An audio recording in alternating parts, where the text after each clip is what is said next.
I love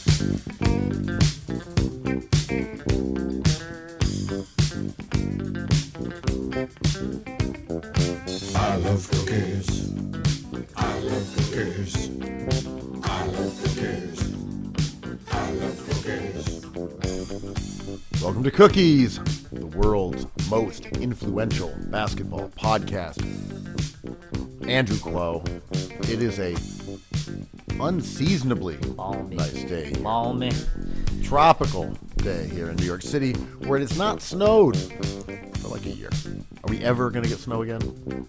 Man, I used to think there were certain things in New York that were necessities, right? Like a big ass, maybe 8-ball puffer, but a heavy duty coat and like heavy duty boots. Do we even need these things anymore, man? Like, you're no longer required to walk around in your Butterfinger leather in the city. No. And here in the City of Angels, New York, New York, home of the Rock and Roll Hall of Fame.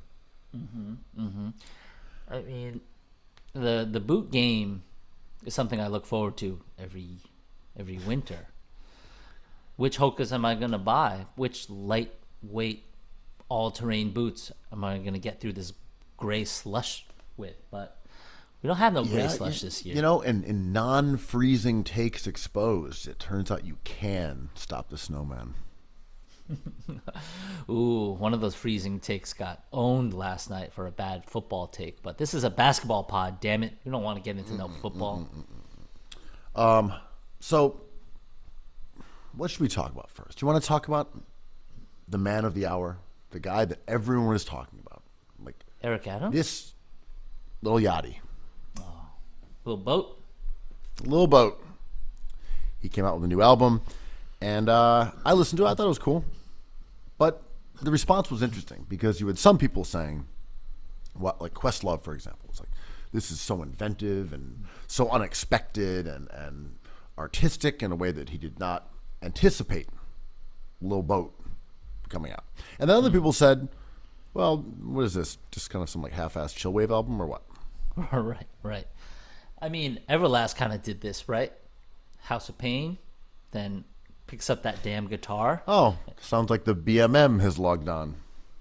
Well, we'll get into that later. That's just it's foreshadowing, as they say in the biz, Ben. But yeah, that album, the Lil Yachty album, is a lot of drum beats, not necessarily rap beats of that kind of nature, and a lot of processed guitar sounds, a lot of processed vocalization. So it does have a tip of the cap to like shoegaze, chillwave, as you said. I believe like Mac DeMarco was on it. And Like Ariel Payne. Eve Toomer. Yeah, a lot of these artists who have been doing this for a while. So he got co-signed by the scene, basically. And this kind of music is like really close to my heart, man. Like, I love Slow Dive, My Bloody Valentine, Swerve Driver, Catherine Wheel. Like, shoegaze is awesome, Ride, but it has changed a lot with technology, and you can like smooth things over pretty easily at any point. Artistically, is it like a departure from what he was doing? Kind of, right? Because you're already affecting your vocals in a certain way with like auto-tune and all that.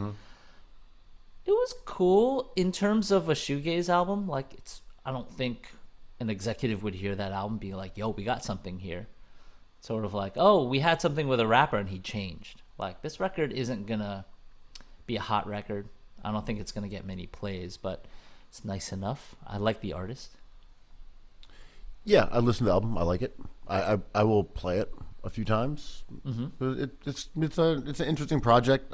I like Yachty as a personality, and I think it's good music. And Yachty, if I remember correctly, about kind of his origin mythology, was that Yachty never was really an artist and never really a musician in that way, but he was a guy who people liked, and he had kind of hitched his wagon to the ASAP Crew and Cardi and Rocky.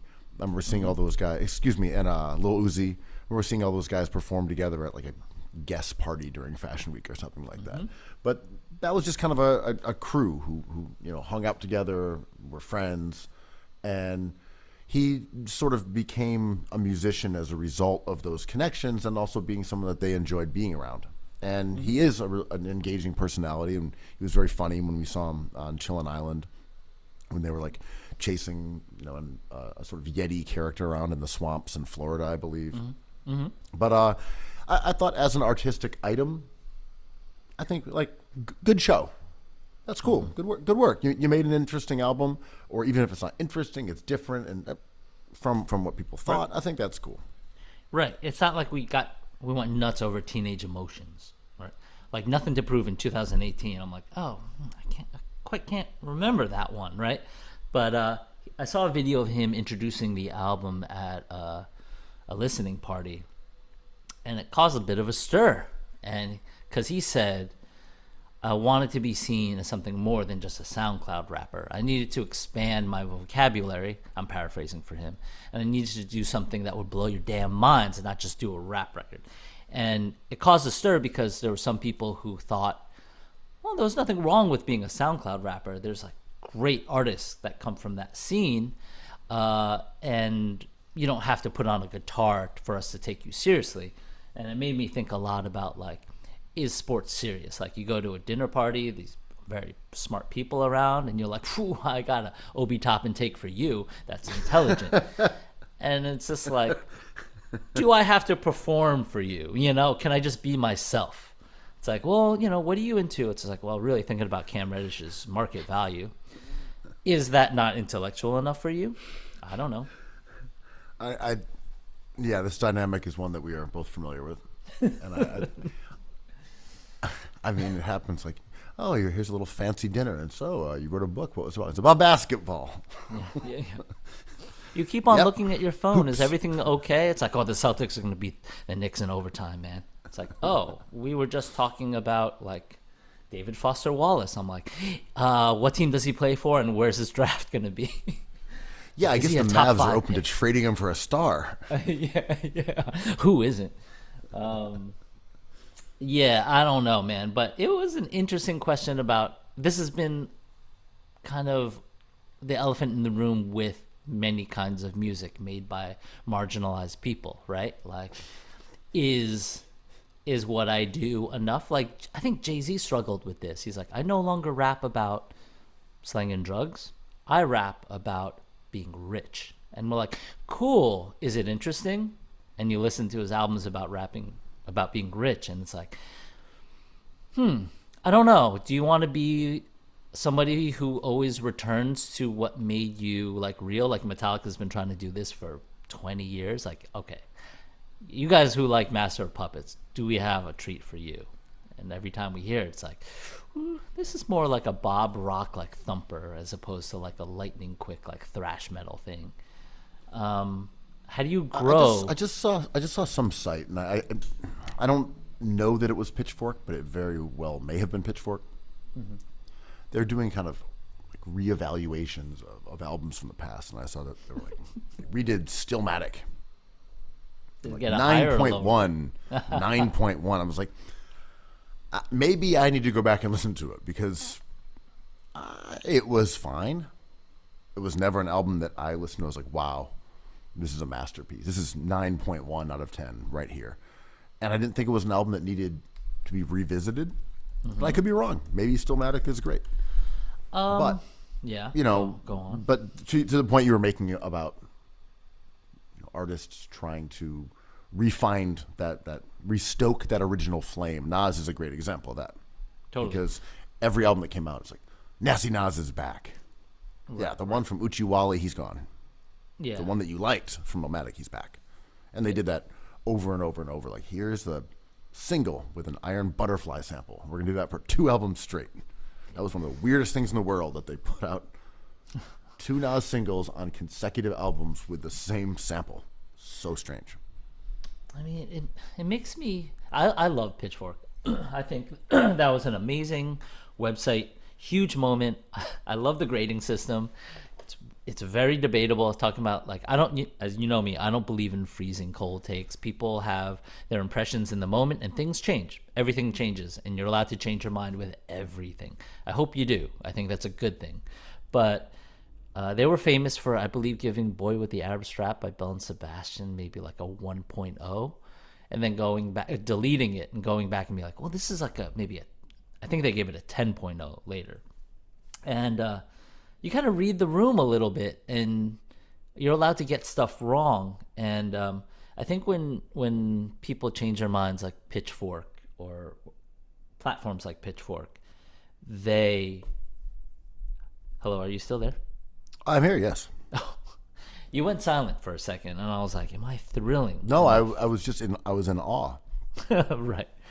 But it is kind of a tip of the cap to, and when I think of Nas, and we don't really have to talk about Nas any more than we usually do, but songs on that album, Stillmatic, have become like bought by commercials. It's been used in kind of a more public way, and it kind of changes the whole perception of that album, right? Because they're like, well, these are classic songs. They're still being heard today. It's still being absorbed, and it is an influential song still. Hey, Nas, like you were a line in my rhyme book, whatever. That song. I think it is a way for people to talk about themselves more than the album. Maybe that's a long way of what I'm trying to say. Yeah, maybe I got to go listen to it again, but I'm just looking at the track list, and I was, I've heard it many times and was trying to remember exactly what was on it. It's not great. Like Ether, Got Yourself a Gun, Smoking, You're the Man, Rewind. Right. That's the one where he tells the story backwards. That was like a gimmicky little song with a large Professor beat. Second Childhood, that was kind of cool, I guess. Destroy and Rebuild. Yeah.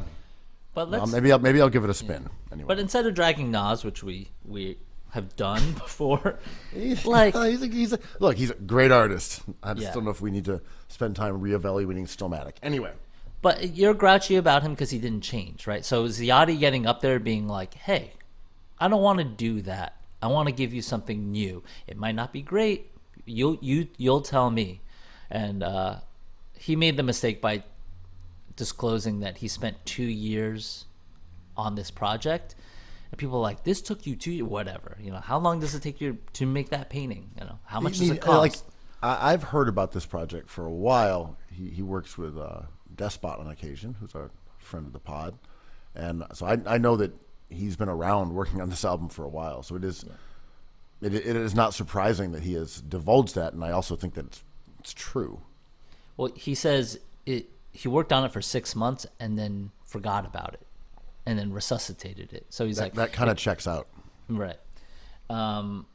And I don't necessarily think artists have to change. I think they have to make small changes and grow, but they don't have to make wholesale changes. I like when artists try. I think Yachty's going to invariably go back to another sound as soon as maybe he doesn't get the reaction he wants. A lot of things factor into that, but this is not an unusual artistic journey. You made this point earlier. It does feel sometimes like rappers view that their craft is not artistic enough, and that's kind of sad. Mm-hmm. Mm-hmm. That people who get notoriety for creating one certain type of art don't want to do it because they think it reflects poorly on them. And we saw this with Mos Def. We saw this with Lauryn Hill. We saw this with Andre 3000. Three of the most sort of iconic figures of their era. Mm-hmm. Two of them had intense commercial success on the highest possible level. Mm-hmm. and all had critical success on the highest possible level. Mm-hmm. And all stopped rapping for the most part. I mean, Mos Def went back to it, but Andre 3000 cameo here and there. Lauryn Hill, I don't know the last time she's rapped on something. But those two are really fascinating examples, right? Because as far as we know, Lauryn Hill is kind of unique. Like, I don't know how to say it. Like, she's not in our world. I don't think she abides by like rules of like scheduling and production and like Time, space. she might not, right? Like, I think she operates like with different expectations of her career.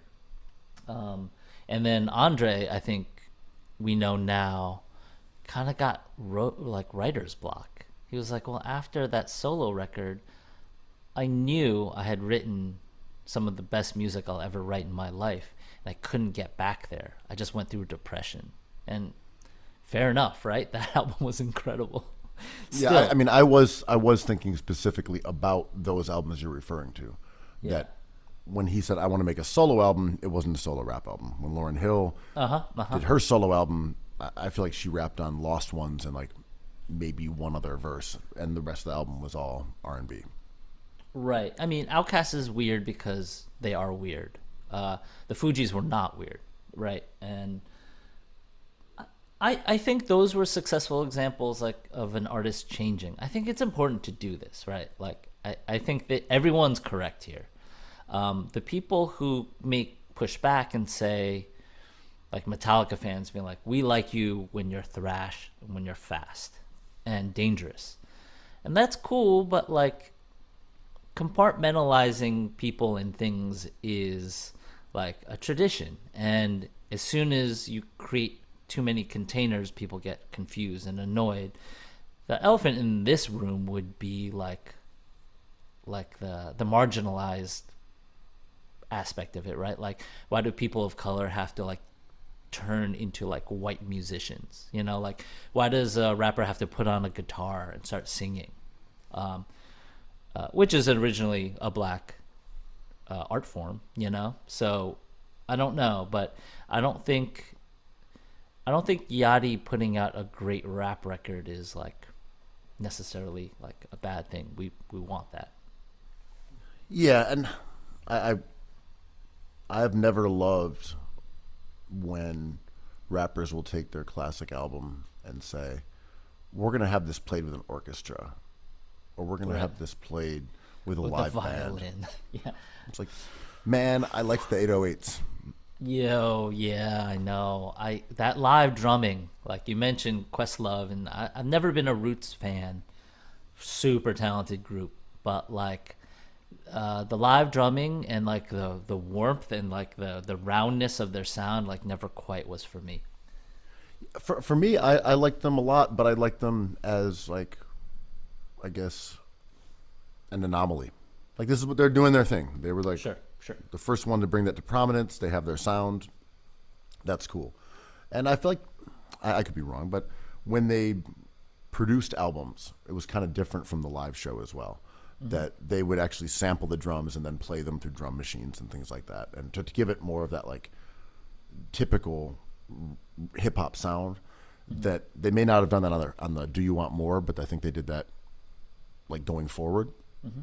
But they had their own lane, which I think was cool. But I just didn't like when rap artists felt like they needed to, as you said, like expand outside of the genre to validate what they were doing as being art. It's like, okay, we're gonna do Trap or Die, but with an orchestra and an accordion. I'm like, no, just play the album, dude. Like, drop the beat. It's tricky, man. So many of like my painter friends who are successful invariably always go through this dilemma. It's like, well, should I direct a short film? Like I have the resources, I have the space, and I have the audience to do this, or like should I make music? Should I record an album? And sometimes it totally depends. I'm like, yeah, you kind of might be a gifted filmmaker. Like I don't know Steve McQueen, but he made a really good movie and a series of really bad movies. And it's hard to tell. Like Julian Schnabel, right? There's been talk about him as a lost opportunity for a contemporary artist. There's writers who claim like if he had stuck to painting, we might have had one of the great painters ever. Instead, he kind of spread himself a bit thin. And I'm like, I don't know. He made some amazing movies, right? Like Before Night Falls is like an understood like classic movie at this point. But the there's certain artistic people who, or in that art world, would say like, we lost a great painter because he went on to do different things. I mean, there's a basketball parallel, and we don't need to get too deep into it, but just kind of, I'm just thinking of someone like Nicholas Claxton. It's like flashing some self-creation skills. I'm like, that's cool, but does that make him a better player? Does Claxton trying to take people off the dribble and like get to the rim and then shoot a fadeaway, is that what you want from Nicholas Claxton? Like TBD. But we see this with hoops all the time. People are unhappy with their role. Like, I don't want to be Jeremy Grant 3-and-D guy. I want to be Jeremy Grant max contract player. And like, God bless him, he went and became that. But it is easy to see how someone like Grant in particular could have said, you know what, you're right, I'm great in this role. I'm going to stick here on Denver long term. I'm going to play with Jokic. I'm going to be in the Aaron Gordon role. And that's what I'm going to do for the rest of my NBA career. And he said, actually, I want to be the man. I'll go and do that on a bad team, and I'll be paid handsomely for it. And it really worked out in terms of, from a financial standpoint, from him being sort of a second-level star instead of viewed as a dunker, three-point shooter, shot blocker. Anyway, we don't need to go full basketball, but This is why we get kicked out of every nice room, man. We roll in, we're dressed nice, we're invited, we have the invite in hand, we hang up our hat and coat, we sit down, and you're like, fucking Jeremy Grant's contract. And they're like, you two, out of here. It's like, expand your conversational horizons, bro. You're over there with a fistful of the sexiest green chuckle, and we're ousted. I know. Let's refocus to something more highbrow. Next up is AI porn. God damn it. Well, let me give you the segue. Little Yachty's album cover really sucks. Oh, okay. I want to fight you on this one. Why? I might agree with you, but why? You know what I don't like about it is Describe it for people who have not seen it. You describe it. It's an AI-generated image, but poorly generated. So the facial constructions are kind of nightmarish, like Francis Bacon. It's a bunch of people in suits. It looks like they're in some sort of office or courtroom, and they're all kind of laughing at Lil Yachty, and it's a mix of white and black people. So my issue with it is that because we all played around with, what was it called? DALL-E. Even before it got even better. But we all played around with like DALL-E and made goofy images and sent them around. We know exactly what it looks like. And that's my grievance with that album cover, is that it looks like someone just said something in AI and it spat out this image like, cool, that's my album. It's like, it's not even a funny one, and it's just so obviously it's not funny. Like, you could make funny shit. No, you could make funny things. It's like a sloppy AI from like DALL-E before it even got good.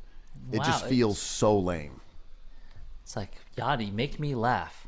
I don't think it's great either, but I don't think it's bad. I was trying to think of the things he plugged in. I just think the right. What are those prompts? I'm just saying the aesthetic of that is so identifiable as being like lame AI, like low caliber version of AI, that like, I don't know. It just feels so shockingly lazy.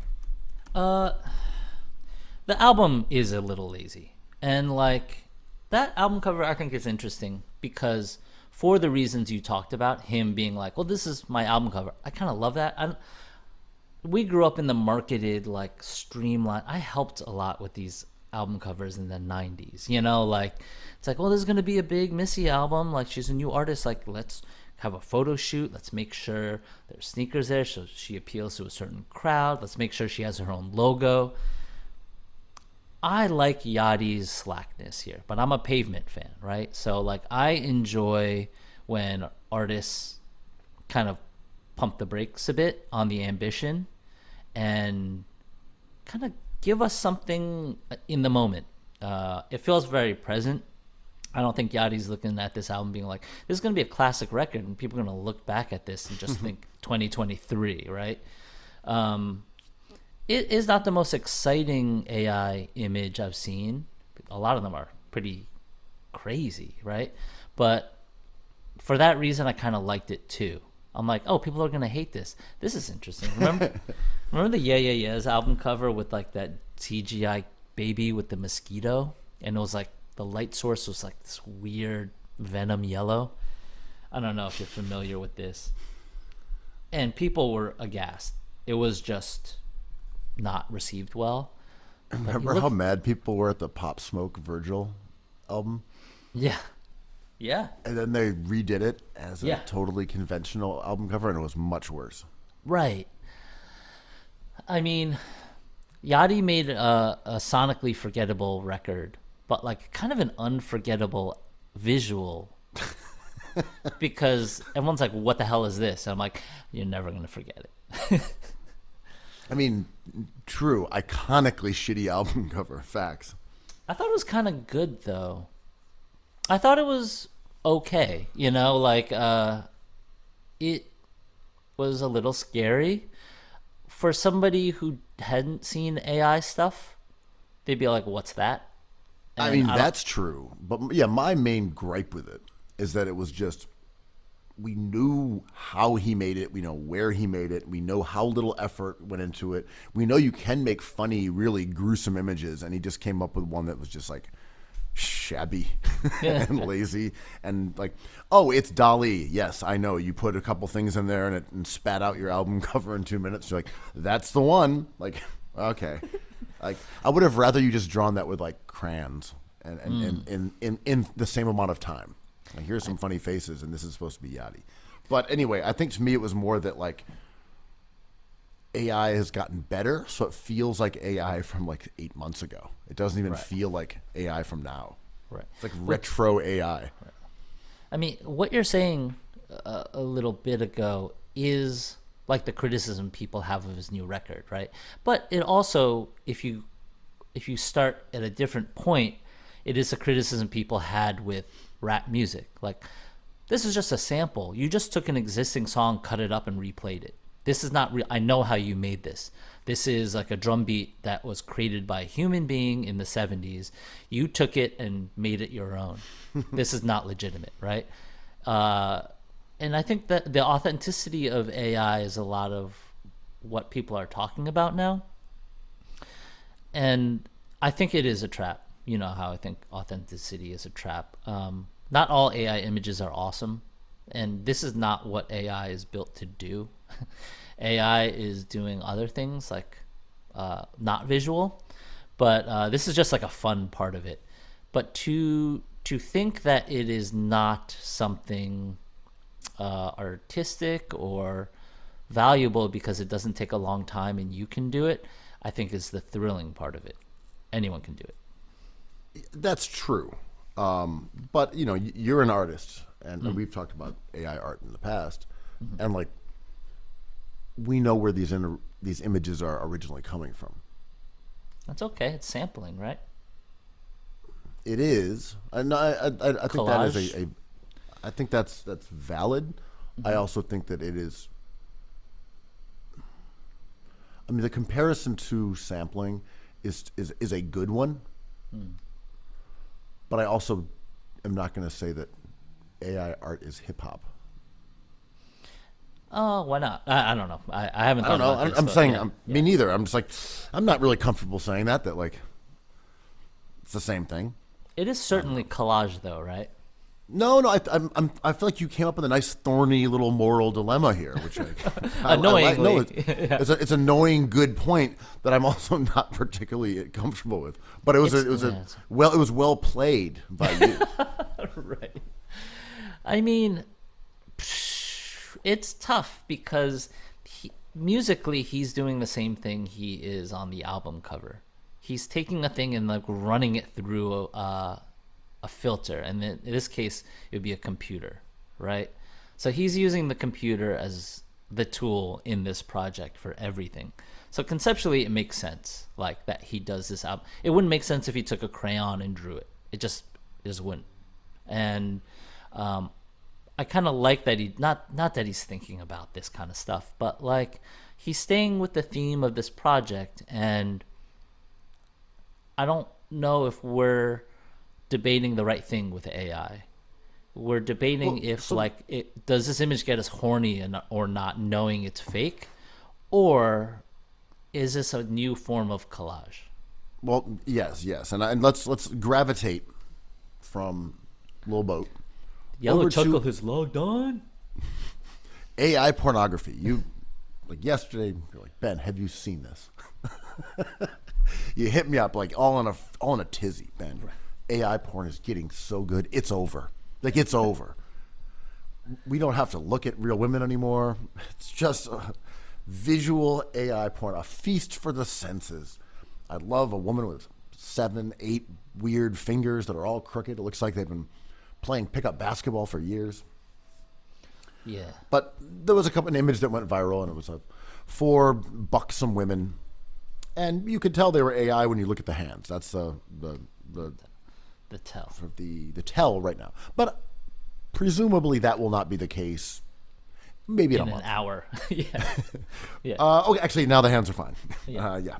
So that's those things like weird teeth, weird eyes. Those things will end up being fixed up, and at some point it will be indistinguishable from reality.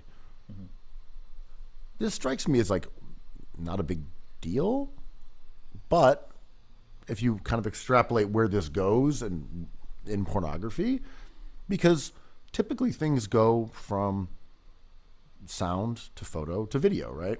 Like that's just how things go, or photo to sound to audio to video, whatever this progression is. The natural trajectory of this that will probably happen. It happened already. Yep, it just happened. Is that people will be able to create whole fake porn videos of fake people, and that don't exist, and this will then go outside of porn, and the way down the line, which it just happened, is that people will be able to make whole films with like non-humans, and that's where this goes, right? I mean, they've been talking about this for years with Bruce Lee. Like, can we make a movie with a deceased actor? And we're not talking Danny Ainge. I'm not talking about like people we've accidentally killed on this pod, like actual people like Bruce Lee. Can we do like a Final Fantasy CGI believable movie out of it? And so far, no one's been able to do that. I just rewatched all those Star Wars movies, and Princess Leia had passed away during the filming of it. And so you had a CGI version of her, you had a CGI version of like old actors that were no longer around. Didn't work. Like you can tell right away it was a computer generated thing. But the thing I loved about it is it didn't matter. It's like watching it's like, oh, it's just computer generated. Our language has changed, so we don't need believability here. What's next? What's up with the plot? What's up with the writing? You know,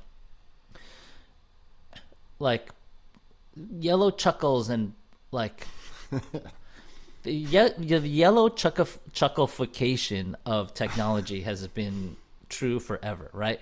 Like we have this thing called Photoshop, and like make that a yellow chuckle. Like make this person like make me horny with this thing, you know, put that filter on. We have this World Wide Web. It's amazing. You guys can exchange ideas. It'll help science. It'll help technology. It'll help politics. It's like, but what about boobs? And it's like, well, okay, that's going to be a big part of it now. Well, that's always at the vanguard anyway. Like boobs lead the way, no pun intended. Right. Like the headlights illuminate our way into the future. I was thinking about 3D printing because, like, you know how people were scared of that technology when it came out. It's just like, well, like, then what's real? Like, we could just create 3-dimensional objects in our lives with like a keystroke, and it's just like, yeah, but it's okay, you know. And people like the people who are a fan of like Japanese animation would make like these little dolls and like whatever. It took them like 20 seconds to figure that out, but I don't know what these AI images or movies will do to change much outside of this specific world, because I can't tell if anything has proved that to be a possibility. But AI itself has already changed the way our brains are. I think it's a dangerous thing. I think it's a great thing. I think it's both. Sort of like CRISPR. It's cool. Yeah. Bad. Again, the thorny moral dilemmas here, because at one point in humanity, like Steve Gutenberg invents the Gutenberg press. Mm-hmm. He's there on the set of Police Academy 3. He figures out how to print things on paper. And someone's like, well, yeah, but now that it's on paper, everyone's just going to believe whatever you write. Right. How are we going to know what truth is? How do we know what's real? Now that Steve Gutenberg and the guy who beatboxes and makes cop noises and siren noises have created like the printed word. Mm-hmm. And now you're like, well, a war is going to start because they're going to make a Biden deepfake saying like, I don't know, I'm going to fuck someone in the ear. Whoa. How are people going to know? Going there. Wow. Okay. I just think that's something that Biden would say. I was trying to World War ear. Yeah. That's something that Biden would do. But we also already can fake things, and we've learned to live with fake things. Like, people used to get fooled by the Onion all the time. It's like, well, it's a website. Yeah. Like it's right here on the computer. But I think our brain has evolved in some ways where, again, this is thorny because we do know that people have issues separating truth from reality. And Yikes. They believe that there's like a whole bunch of like nefarious activities and the harvesting of adrenochrome down in the Chuckles factory. Not true. That does not happen over at the Chuckles factory. It's all on board over there. Do not go into the basement at the Chuckles factory. But we do know people do have some issues with this. Yeah. The Yachty album is a great launching point for this conversation because remember when auto-tuning came out, like T-Pain, criminally underrated artist. But when T-Pain started using it in pop music a lot, certain people were like, well, this is not real. If you can't sing, like you're not providing this artistic discussion that we're having. And this is just faking it, right? And auto-tune is everywhere. But sometimes it's more noticeable than others. Like every album has auto-tune on it, every big album, like with money behind it. But sometimes you just use it for the thing. And Yachty has used it. He's not tried to hide it. He's like, on this album, it's like everything's pitched exactly where I wanted it to be. And this is how I think AI visuals will be too.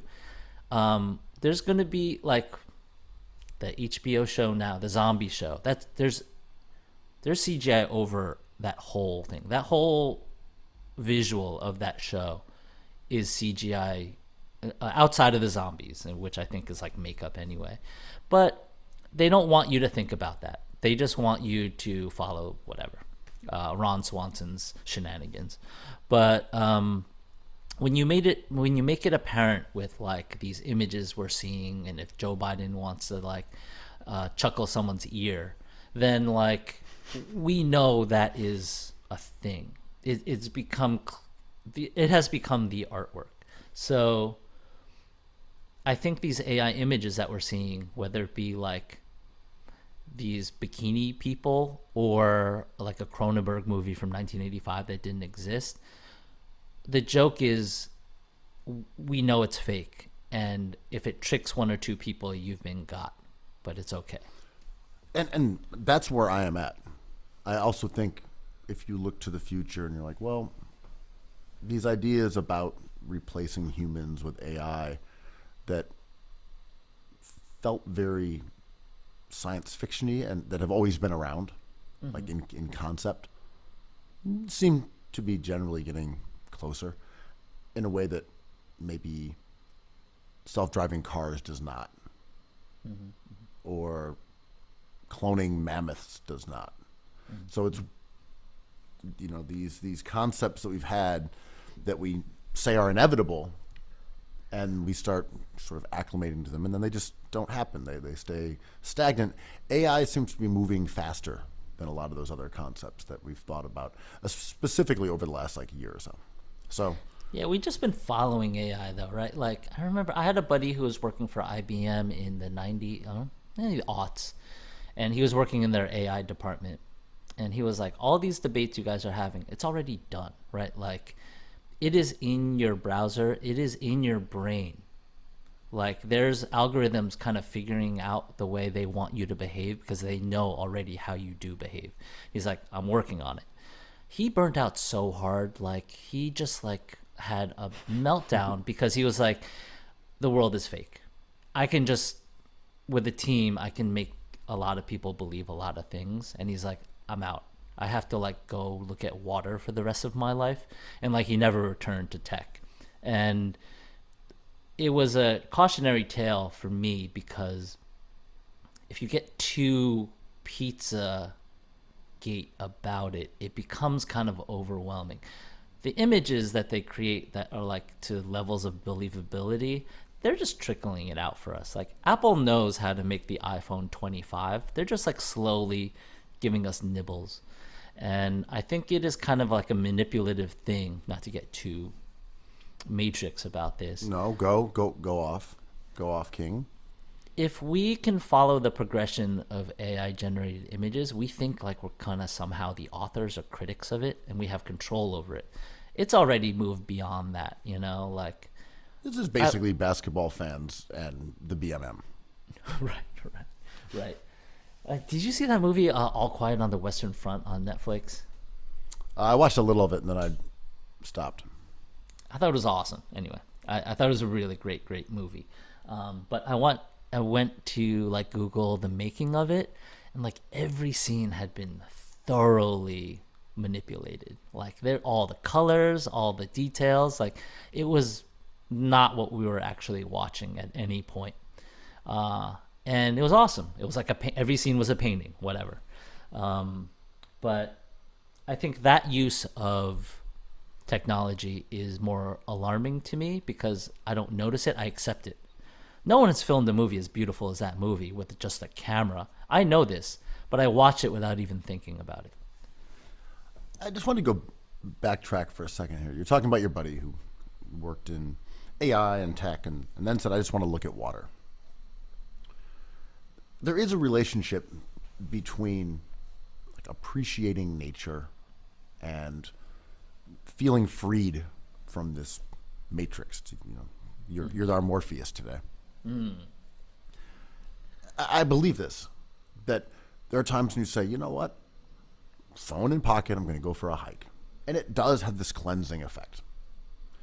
You, however, are not a guy who I feel like spends a lot of time in nature. Are you getting some nature? Do you get to like stomp around on a path? Do you get to dive into a lake? Like, where is Quo getting his like moments with Mother Nature?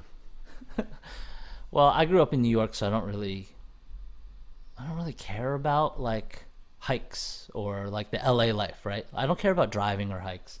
I've always been like books and TV, that kind of stuff. I don't think nature is. I don't feel like you've ever said, "Hey Ben, meet me at the park." No, I don't give a fuck about that park. And like, so many of my friends have spent so much time in Tompkins skating and chilling and drinking beers. I was never into that. But also, like, there's stuff to do, right? Like, there's wacky things to make. I don't need to touch grass is what I'm getting at. I mean, I have a family. I want to see you like paddling in a rowboat. Yeah. Big, like your fishing tackle. Yeah. I don't give a fuck about it. One time I drove out. I took a month-long driving trip, and we hit up like the Badlands, Grand Canyon, Montana, all the beautiful parts of America. I gotta say, man, it was cool. I'm glad I did it. Would I have skipped it? Fully. If you were like, yo, I just got you a new power book and like a bunch of memory, do you want to go on this road trip or do you want to fuck around on this computer? I'm like, I don't know, man. Maybe the computer. Okay, so we're gonna drive through the Badlands. So what's the story with that? That was the best part of it. The Badlands were my favorite. I love I love it. What are you gonna call this area? Badlands? Also, Yeah, that's perfect. Also, you have to consider, like, I was raised by a tiger mom, so I'd be like, if I said something like, I want to go to Coney Island today and just like sit on the beach, she'd be like, that's how you become poor, study something. So like, that's how I grew up, you know? Or she's like, just clean the dishes. You have too much work to go to the beach. Who goes to the beach? White people go to the beach. It's just not untrue. You've just got to get to nature. I don't know. I would not say I'm particularly woodsy, but I do think a nice hike does have a cleansing thing. But maybe it's also just that you're getting like literal better air and you're exercising and getting cardio and using your legs. Like it could be just the fact of physical exertion and cleaner air could give you a little bit of that What boots are you feeling that you have of escaping. I don't know. Yeah. I've also never been a beach vacation person. I like going to cities. I've gone to a beach vacation place one time and it was restful. I went and I did come back feeling rejuvenated and then never duplicated that experience again. I'm like, no, I'm going to go to a bustling city where we're going to stay out really late and come back exhausted. I mean, talk about zombie movies and main characters of episode 3, the hotel, I guess, manager from the White Lotus #1. And there was some debate about this in the White Lotus #2, the White Lotus world. It's like, if you were going to go into like the most beautiful part of Italy, why would you eat every meal in the restaurant? And this is like a divide. I always thought, like, I've been on my fair share of vacations, and the ones I like the most are the ones around museums and restaurants. And sometimes I go with people who are like, I just want to go to a beach and have an all-inclusive thing and just like sit in a resort and like be around water. I think I prefer like waiting in line for food and to see the Mona Lisa. I like waiting at Smorgasburg and getting a small taco that's unorthodox and eating it out of my hands while standing in a parking lot. Okay, it's Kind of my ramen. bag. It's beef ramen, but it's a burger. But it's a burger. Get this right. To me, the real Badlands, Smorgasburg. Is that still going? I don't know. Was there anything great there? I've been there once. I feel like some of the food was totally fine. It was the Badlands ambience that didn't quite do it for me. It was, yeah, it was. Sweating profusely while paying $27 for a lobster roll and then eating it while standing up. Over a trash can. There you go, man. Like, and now you're catching my drift. And you know what you've got right there? The East River. And all of its glinting glory. The world's sink, the East River. Hey, man. Sink of the city. Yeah. It's a very different topic here. Yeah, I was So afraid of this transition. Yeah. Well, I'm different transition. Oh, good. Thank God. So there's a article in Wirecutter. So Wirecutter is the New York Times Tech. tech A consumer website. monetized arm, wing, offshoot, whatever. What is the best phone service to get in the 212? Which phone provider? Right. Yeah, and the whole point is that they are getting small pennies per all their sales that they recommend. Like that's what the Wirecutter does. And use it. That's what New York Mag does, and honestly it's become a real business model. It's I like just it. like Yeah. fractions of each sale, and I got no issue with that. Whatever, man. It's basically advertising money. It is what it is. Yeah. Anyway, so like it's not branded content necessarily, but so there's an article that ran that said I paid less than $50 total for my 57 houseplants. Here's how. And my skin crawled, Andrew. It crawled. First of all, that's a bargain, because if you go for a house plant, they can range from like $5 to like $50. I'm kind of out on plants these days. Oh, you were the plant lord for a while. The original Cookies headquarters was filled with luscious greenage. Yeah, there were some good plants in there. There were. Right now, I have about 7, and I've been actively trying to kill them off. No, I take that back. I've been passively trying to kill them off. Okay. So this person, Rose Mora Lore, she discusses and gives you a guide to basically being a plant scavenger, to finding plants. And she says here that they are not exotic or uber trendy in her home, nor do my pots, plant stands, watering cans, and misters look like they're sourced from a West Elm. I'm like, you live like this? Like, you have 57 garbage plants and garbage containers littering your apartment? It's a lot of bugs, man. That's fucking foul. I'm that goofy character. Bitch, you live like this? You ever walked into your friend's apartment, a new friend's apartment, and you see something odd? Like, one time I saw somebody who just moved to New York City. It was really cool. We sort of started hanging, and I went into him and his wife's apartment, and he had a salvaged piece of wood that said home on it, and I had to end the friendship right there. I feel like that's what you're talking about. You walk into someone's, I don't want to bring this up again. This is awkward, but the 2 Dennis Franz autograph photos, like, would you as somebody rather walk into a situation where you have 2 Dennis Franz photos in the person you're about to hook up, you're an adult, whatever, or full of like 61 potted plants? What's scarier? Potted plants are terrifying.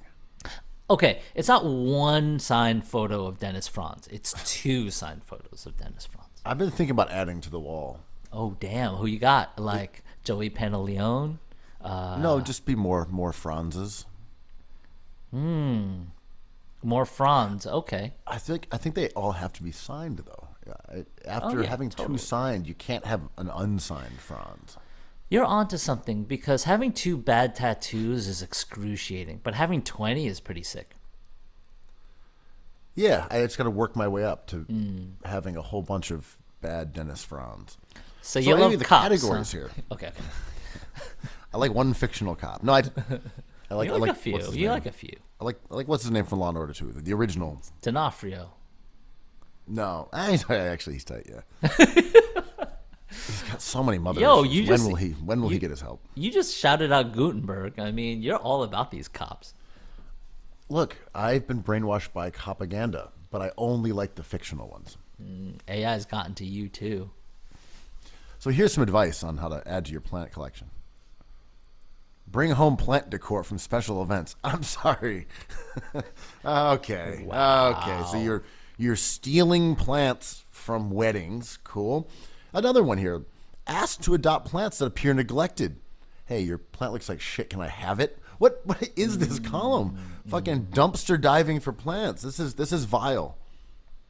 I can't wait for their next column in 2 weeks, which is why I have so much trouble making friends. Is it impossible Keep an eye on to the. make friends? Here's one. Keep an eye on the curb. All right. Well, can I tell you about the way I get an amazing assortment of bagels and donuts every day? It's just like, you just have to look for the right places. Like, it's a beautiful donut shop. The display is amazing. Go around back and jump in that damn dumpster. I mean, it's literally the article they wrote and presenting it as like a normal way of behaving. I have 57 plants that I found at like special events. It's like, this is how to make extra money. Ask people for money on the subway. Looking to improve your grind set? Try panhandling. Yeah. Instead of taking a commute to your job, which costs you $3, you could make perhaps $9 off the generosity of strangers during that very same ride. You have 6 stops. Try to set a goal for making $1.25 per car. Yeah, diversify your income sources. Ask people for money. Strangers, Looking for relatives, new revenues, friends. a new revenue stream, Yeah. TikTok, nah. Like OnlyFans, or nah. implore your friends to give you money. Just ask people for money. Yeah, I mean, I wish the payoff for this plant thing was better than just having plants. Like, that's not that cool. Like, that's not impressive or cool. I don't want to be around, like, a lot of those plants that are discarded also have bugs and other issues with them. They're on their way out, they're dying, whatever. Like, that's a lot of upkeep and effort for 60, 70, 80 potted plants. But also, where does this end? Does this person say, okay, there's a plant on the corner that I could take home, but I'm just going to leave it there. I'm going to let it perish. Nope. I've got to take it home. And I couldn't get rid of a plant because that would be a sin that I've just, put myself in position to stop. Someone else was throwing a plant away. I could never do that. Does she have any out here? At some point, is her house just going to be filled with hundreds and hundreds of garbage plants? That seems like a looming problem for this mentally ill person. Yeah, is there such thing as plant hoarding or plant rescuing? Clearly, that's what she's doing. I mean, but I understand cat and dog hoarders. Like, to me, the psychology of that is not crazy. It's very simple. It's like, has to do with broken hearts and has to do with empathy, all these good things. I walk into someone's house and they have like 40 cats. I'm like, oh man, you should stop watching zombie movies that are way too emotional, man. Like, you cannot save every Ron Swanson out there. But to your point, that's what this person's doing. She is a plant savior. Yeah, I get it. And it's being presented as an economic way to have some plants on the low for the low. But it's really, you are a tormented individual. It's a really an excellent article. This is a really excellent article, actually. It's deeper than you think. Right. Yeah, I mean, I want to see the rest of where this goes, because not only is it going to be hard for them to make new friends in an adult city setting, they're going to start talking about the walkability of the experience of New York. It's going to be about, or does it just end up with her with a ton of plants? Does it just end there? Right, I think she devotes her entire apartment to plants and then has to come to some decision and then like throws them all away or something. I don't know. But that would be the Marie Kondo approach. Get rid of all your garbage plants. Get rid of all the verdant foliage you have found in the dumpster that you've dove for, and start over, right? Because that's what her whole idea is. Like, pare it down to the minimums, and that's where you will find happiness in this small, stark environment with only things you cherish. Isn't that her whole deal? I am outraged because I listened to this wire cutter person, got 85 potted plants. Go online and see an interview with her, and she was like, oh, I realized it's too many plants. I threw them all away. God damn it. Betrayal, man. That's what it's called. But you've been really mad at Marie Kondo lately, right? No, You're I'm not furious. You're furious with her. I'm not a white person. Because she no longer is a minimalist absolutist. Is this? Am I right in this?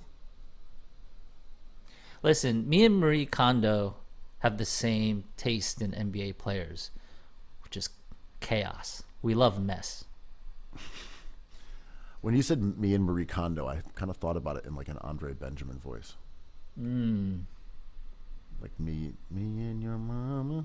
Whatever he says. Nice. Yeah, something along those lines. Is that what he said? Yeah, Marie Kondo feels like a made-up person. Like, who are you really talking about? So this is from The Guardian.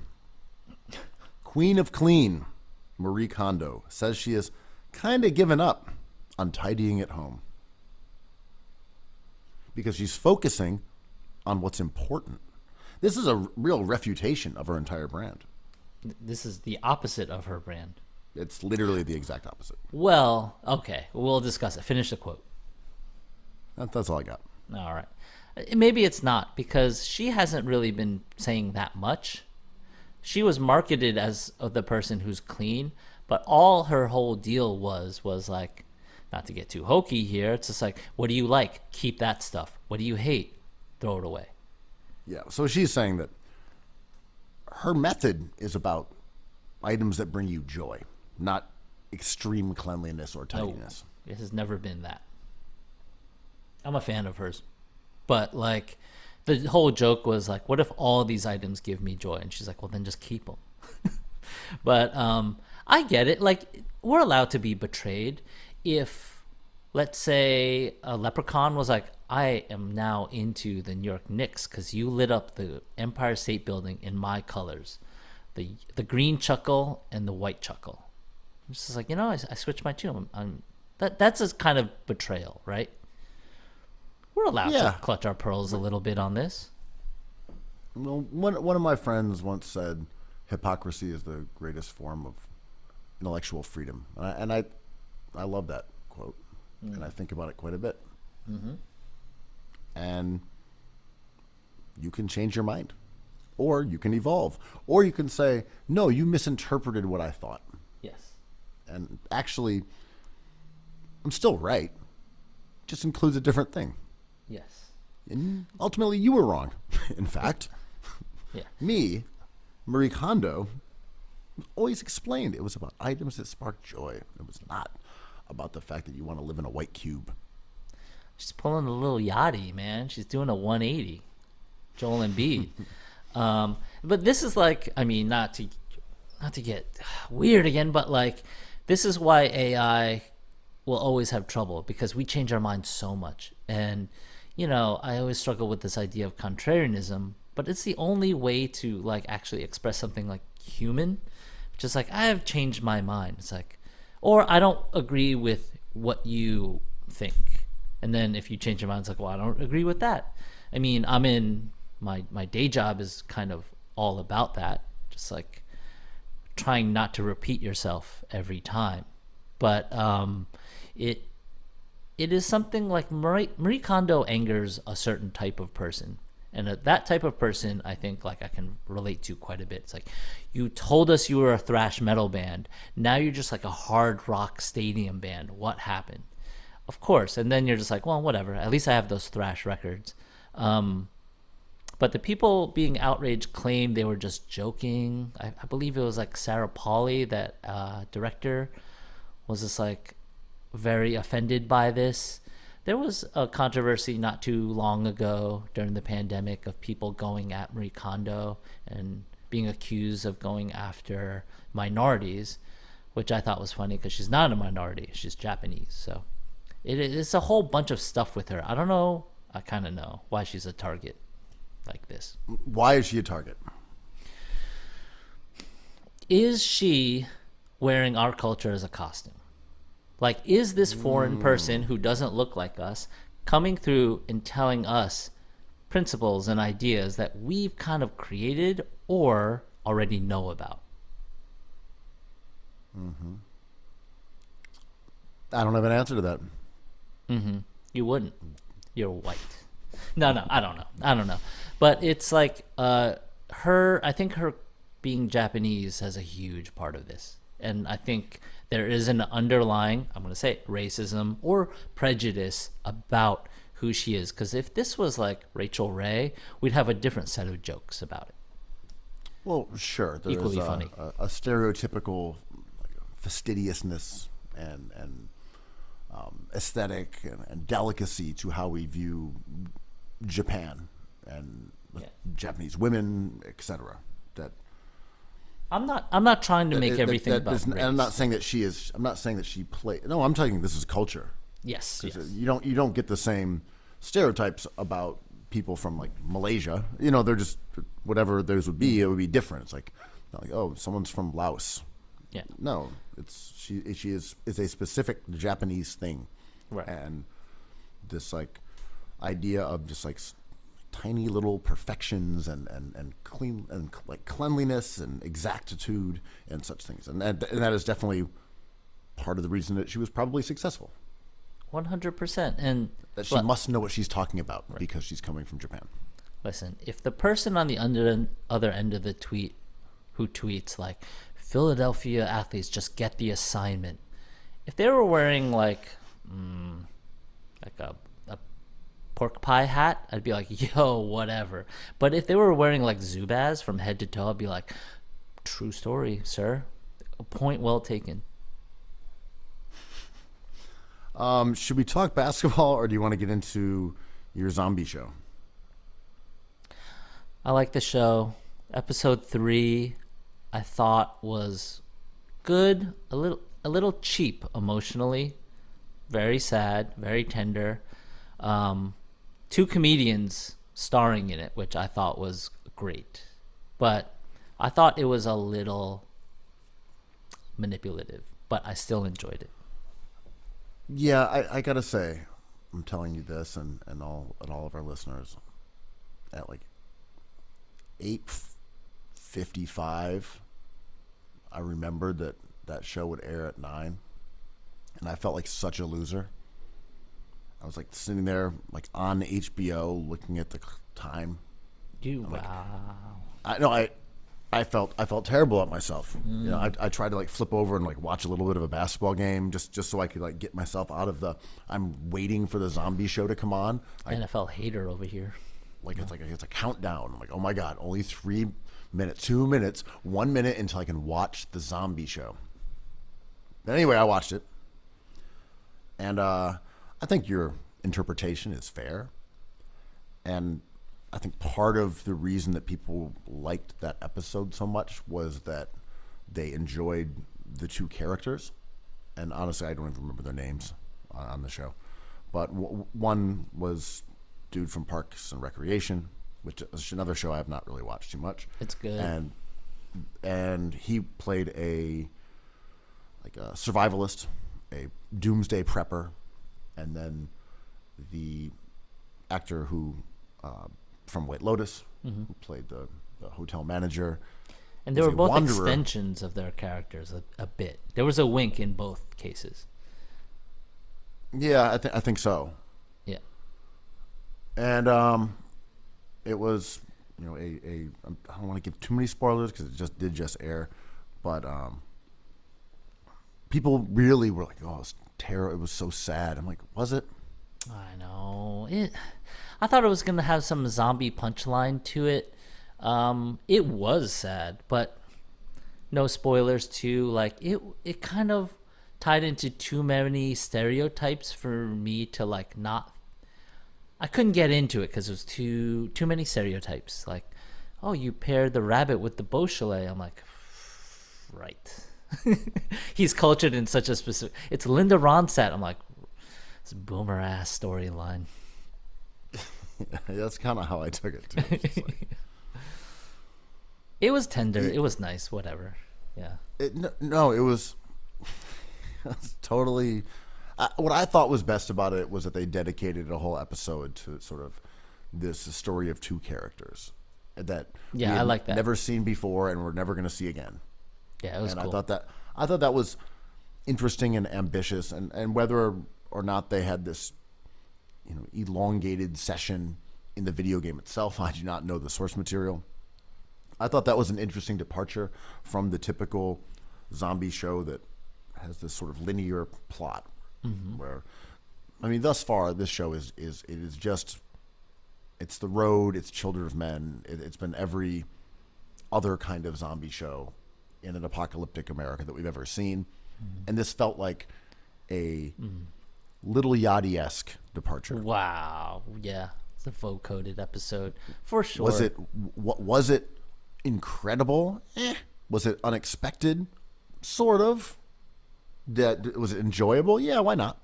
Yeah, I like it. You know, like, it's hard to make things sad, or is it? You know, like, that's the debate I had watching it.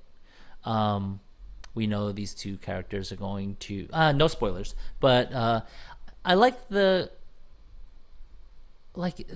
was the audience us, right? Because I think the tension was that it was two men, but like, I don't know. We're so used to seeing like HBO is kind of a specific crowd, and like that tension didn't hold enough. I wanted something to change, but it felt like as soon as those two people met, this was going to be the story. And maybe that was the charm of the episode, that it played out like a fairy tale. I mean, they alluded to it at the end, like it's very heartwarming. You know, it's like, this is stupid, but I like it. You know, like that was kind of a nice way. This guy who made this show, I really enjoy. Like, I really like Chernobyl, but I don't think it was. My thought is like it was a traditional episode, and I felt a little manipulated. That's all. Well, I mean, it was wildly manipulative, and look, you can easily tell straight stories, gay stories, non-binary stories, and that doesn't need to be the focal point of it. It did feel a little bit that it was like, we're also telling the story because they're gay. A little bit, right? Like it's like, and again, you don't like, you can tell any kind of story. It's all good, but it felt like that was something that they were like trying to kind of convey here. Yeah. Like, we're gonna tell you, like, we're giving you Brokeback Mountain here. Right. Yeah, and that's why I say we might be the wrong audience for it, because we did Brokeback Mountain so many years ago, and maybe they weren't talking to us necessarily, right? Like, this storyline, that part of the storyline is not as important at this point in 2023, but maybe it is, right? I can imagine, like I was thinking, Megyn Kelly was watching the football game yesterday and tweeting like nasty things about Jill Biden, and I'm like, oh, the world is really weird, because like, does Megyn Kelly sit down to watch a football game being like, go Chiefs, or like, go team? And it's like, you know what really gets me riled up? When Joe Biden fucks someone in the ear. I hate it. I hate it so much. It's a yellow chuckleification of politics. But anyway, no, I enjoyed the episode enough for what it was worth, but it definitely was hyper manipulative.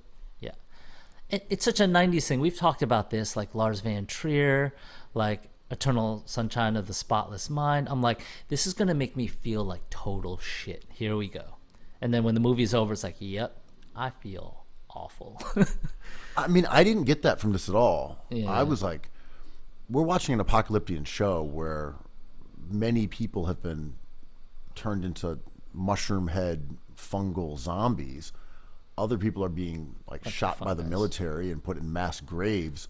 They got to like live out kind of their life with relative normalcy, where they're just chilling all day. I was like, they had it really good. They basically had, what, 15 years or 10 years, however long, where they weren't working. They're just hanging out, like going to the liquor store.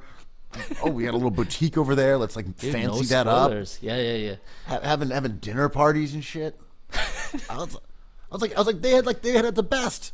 Everyone else is in there in these internment camps.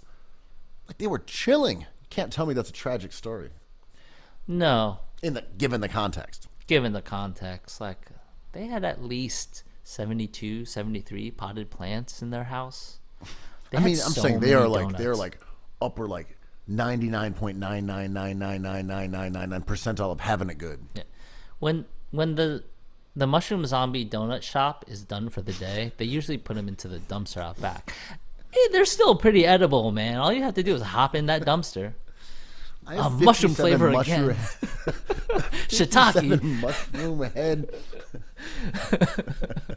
This lion's mane. Portobello, goddammit.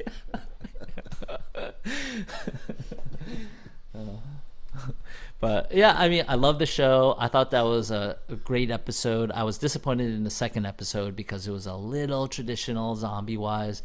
I was really pleased with episode 3. I'm excited for it because this guy making the show is good at it. I don't even know if we even talked that much about episode 2. We did mention it and how stupid the zombies with the big mushroom heads looked. Yeah. Really disliked the end of that, where the woman just like Hey, blew up the whole building. No, this was 2 weeks ago. Okay, they were in the Boston Garden. They had retired all 75 Celtics jerseys. Yeah, in history. they'd all peed on Red Auerbach's grave ceremoniously, but I felt like they could have just like lit that shit up and ran all together. It just felt like a weird. After all this, you're just gonna be like, okay, I'm gonna kill myself right now. Episode 2. I'm like, really? Yeah. You didn't even make it out of the house that Dino Raja built. Did we talk about Knives Out #2? More Knives Out. The ending was frustrating. It was just a bunch of explosions. I wanted someone to be like, and I have a twin who's been acting like me, but not as me. Like, I thought we were doing Agatha Christie, but we were doing. But they gave you Die Hard too. They gave us the zombie ending, which is like,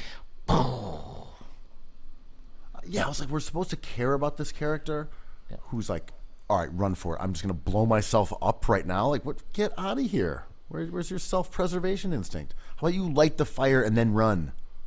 yeah, I don't know. I really like that actor though, who was also in Mindhunter. That woman. Yeah, she's like- cool. She's very cool. She like kind of looks like an AI generated because her face is so poker faced, but she's into the casting is great for this show. Was But she also in that show Fringe? Do you remember that one? Or is that no, someone of else it, I'm never thinking of? watched it. But yeah, I mean, good show. I'm really into this show. I thought this last episode was good as the Ron Swanson continuation character was kind of amazing because I claim The Last of Us is kind of like a little bit of a comedy, especially with the casting. But- I think it 100% is. They're mushroom heads. Yeah. Fun guys. Super fun guys. It's the cops that are left, the not fun guys. I'd rather be a fun guy than a dude with a bunch of bombs. Yeah, that's fair enough. You have a Tess character. She was in Fringe. Okay. There you go. What was Fringe Anyway. about? It was Hair? kind of a. It's about carpets. It was kind of an X-Files-y show on Fox. I only paid attention to it because I was friends with one of the actors on it, so I would watch it when it aired. And they moved to Vancouver to shoot it up there and never came back.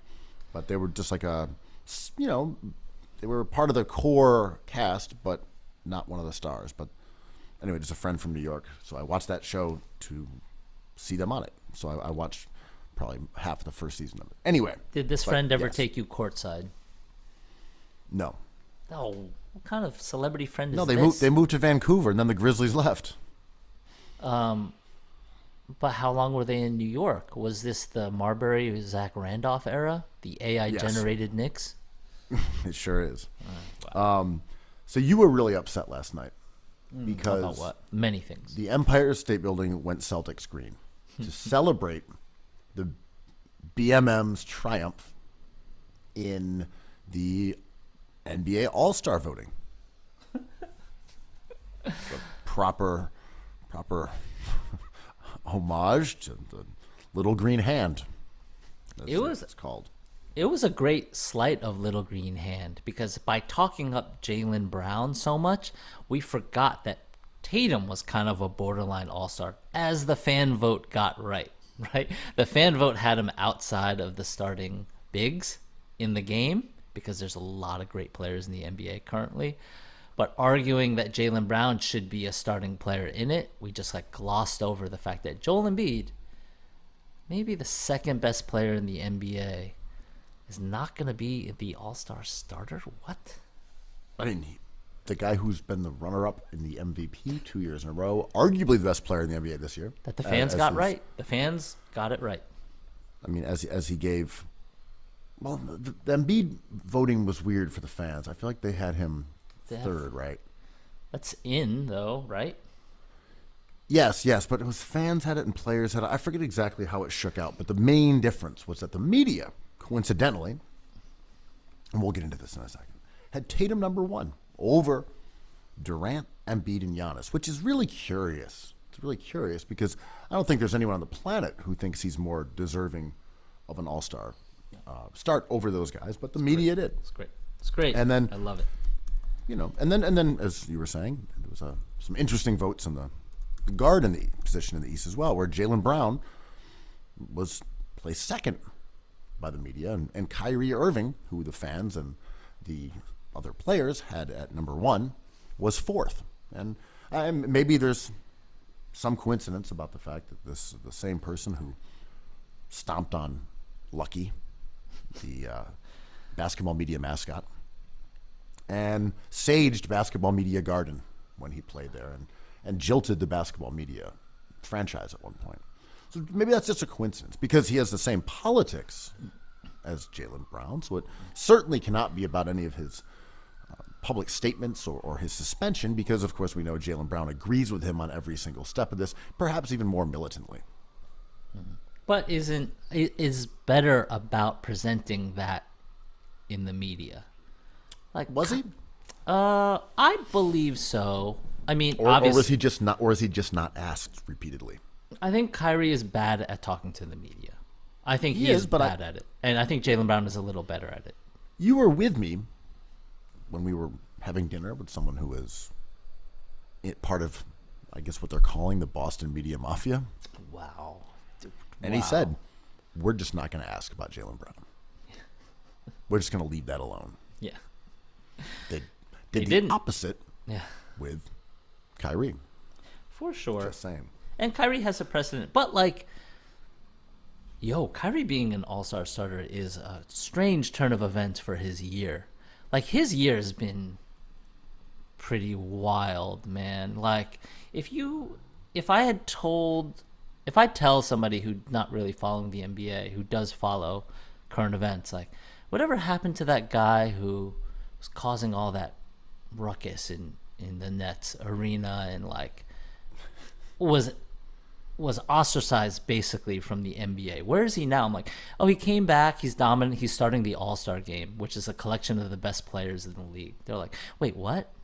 Like, it just doesn't sound right? Like, he took a leave from the NBA. There's been rumors that he's going to retire, like, for every year for the last, like, 5 years.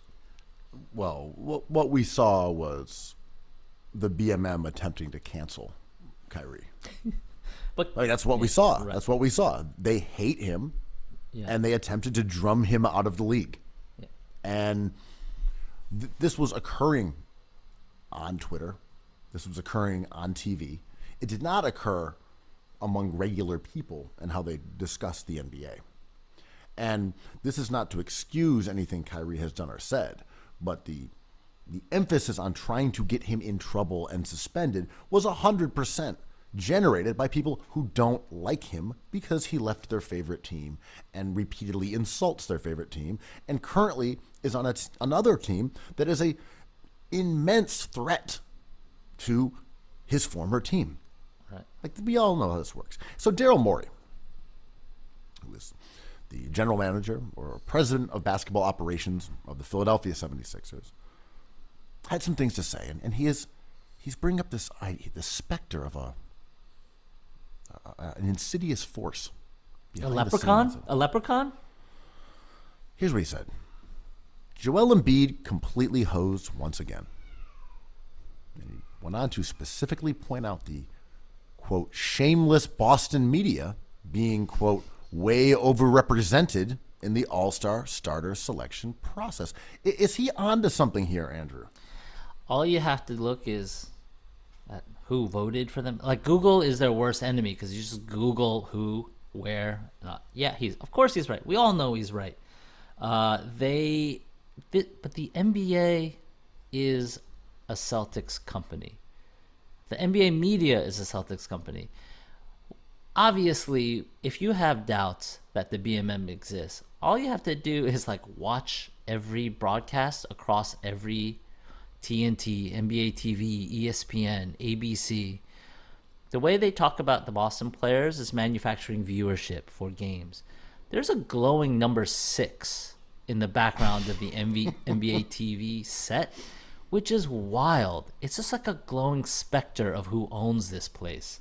No, it's like the Masonic eye or pyramid on a dollar bill. It's like, what's the 6 that's glowing behind us at all times? Yeah. Oh, that's Bill Russell for some reason. Yeah, I don't know.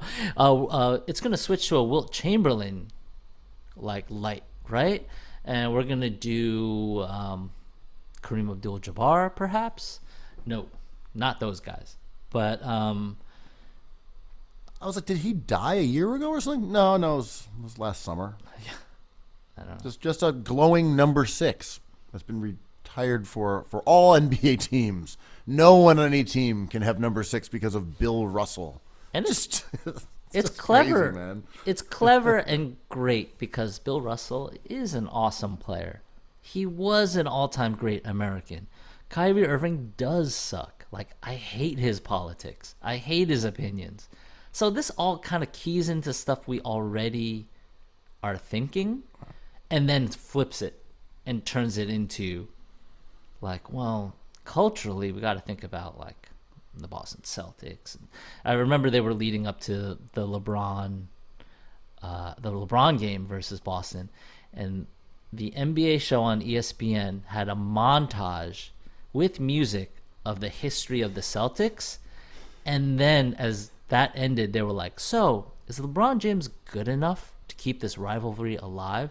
And then talked about LeBron James. It's wild. Like, LeBron is corny as hell, but he's getting hosed, man. Well, so this brings us to the end of the Lakers-Celtics game. Hilarious. Now, I do not believe that the NBA is specifically rigged. I don't. But if you were going to claim that it was rigged, you could just bring up film of the last 2 minutes of that game and say, here is ironclad proof. Here it is. But they I rig don't it even to need to get lay this out game. anything else. Right. This look at the end of this game, Right. and look how it was designed in order for Boston to win it. Right. Again, this is not my stance. I'm saying, but you could watch that game and come to the conclusion if someone said, hey, we just found evidence that they are rigging the outcomes of these games, and you watch and you're like, well, shit. They called this foul on Anthony Davis that was a phantom call, and then that got like challenged, and which meant that their challenge was now taken away, even though it got reversed. Then there's another call on Anthony Davis immediately where he's called for a loose ball foul, even though Brogdon is a foot shorter than him and grabbed his arm. So that's a foul and instead of a Laker ball. Then we have Patrick Beverley's goofy foul where he taps Jaylen Brown, but it didn't have any effect on the shot. Yeah. But no, I agree. But it was only magnified when they don't call both a foul on Brogdon on LeBron's drive, who grabbed his arm, Reached in, and then Tatum, who absolutely hacks him. Clear as day.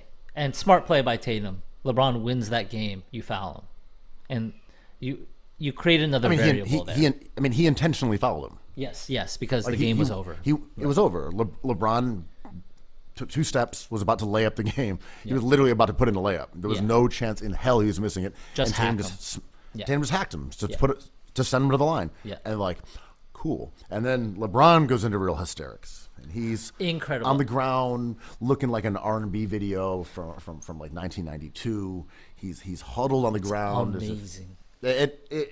Incredible. Shakespearean. Dramatic performance by LBJ, little baby Jesus. But you're forgetting about the best tech of all time prior to this. Amazing. Pat Beverley on that phantom call. Oh no, this is after LeBron. This was after. So LeBron goes into hysterics. Yeah. Pat Bev goes and gets a camera from someone on the sidelines, and he shows the ref an image of or the leprechaun. Just shows him the camera. Like, who knows what's on that screen? It was amazing. I had so much fun for that like hour that I was like, this league, it was amazing. Obviously, I don't have a rooting interest here, and that delivered everything I wanted. There was a clear villain, there was some corniness, there was some theatrics, there was some Pat Beverley in there. Amazing. It was just amazing. And the NBA doesn't rig. I believe the NBA wants a certain thing, and it's willing to judge rules and actions to get to that thing. But the Lakers versus Celtics is what they want. They have judged their thing into reality. So I think at the end of the game, I agree with you. It was just a blown call. It wasn't nefarious because the moment is what they were trying to manufacture, and they got it. For me, I turned the game off after that because I did You not mean- have. Oh, OT. You didn't watch OT. Well, I was just like, Lakers won that game. That was a good game. It don't was an need to watch- amazing game. Yeah.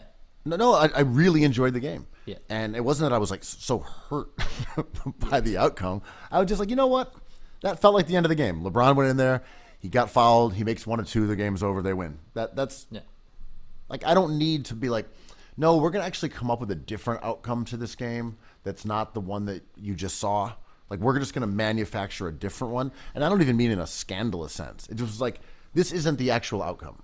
The outcome of this game is LeBron got fouled. He goes 1 or 2 from the line, and it's over. The You don't Lakers got win. that Good game. dogged, That was fun.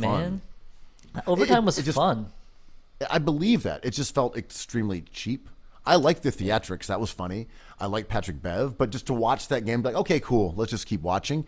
It felt like it diminished what we just saw, which was a really, really fun game. Yeah, I hear you. I just don't think there's purity Not to watching any of season. this. It's not like watching. It's like, don't watch season 5 of The Wire. But- Season 4 is where it ends. Season But 4 is great. I enjoyed season it's like a washed musician making another album. I'm like, oh, at least we get another one of those, right? I was more interested in OT and ended up being like not eventful. The Celtics hit a bunch of threes and the Lakers were gassed. They were just really tired, and Westbrook kind of Westbrooked them out of a few possessions, and that was that. But that's when it got good, right? I'm like, yo, this is some high tension stuff. Like, LeBron James is very upset. The referees are kind of just like bewildered, and like the atmosphere of the overtime was very surreal because everyone knew it was strange to be playing more minutes. So I wanted to see if there was more shenanigans, and there kind of wasn't. But man, I don't think the outcome in real time of that game is like false or not false. It is just the outcome. Yeah, and look, my position on regular season wins is typically who cares. I think it was that was an interesting, fun outcome. And to say, actually, we're going to go to OT, I'm like, no, I don't need to listen to Capadonna's 2021 album, Black Tarzan. I know, but it exists. I've got the pillage. But if a Capadonna day one, I'm just like, does he have another album? Does he have an AI generated album with auto tune? Like, hey, Like, man, I will check out 2013 Slang Prostitution. I that's a fine record. There's a couple songs, but like, I think you're confusing Slang Prostitution with like that phrase from like the early 2000s. Oh. I don't think you've heard or I have heard the album Slang Prostitution from 2013. did I just get Cronenberg? What was the sequel to The Pillage? Was it The Pillage 2? Yeah, there was a second pillage, more pillaging. Anyway, like, I don't watch games for outcomes anymore, and this is like my weird nihilistic thing I used to talk about years ago. Like, I find myself watching basketball games for jokes and like ideas. And it's a really kind of like heartless way to watch basketball a little bit. But when outcomes like this happen, like, I cannot get emotional about it because it just kind of feels random a little bit. Like, it was a coin flip, and that coin flip could be determined by a shot, a call, an accident, like what happened in the NFL.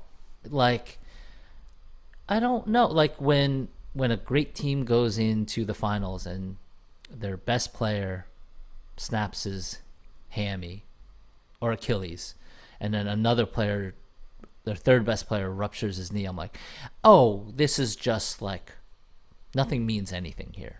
This is like, it's not indicative of anything. Kawhi Leonard's going to be the champion, but like, it means less than I've invested in it, so I just enjoy it for what it is, kind of.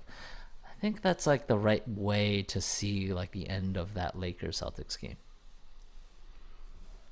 I believe you were thinking of Slang Editorial. I was.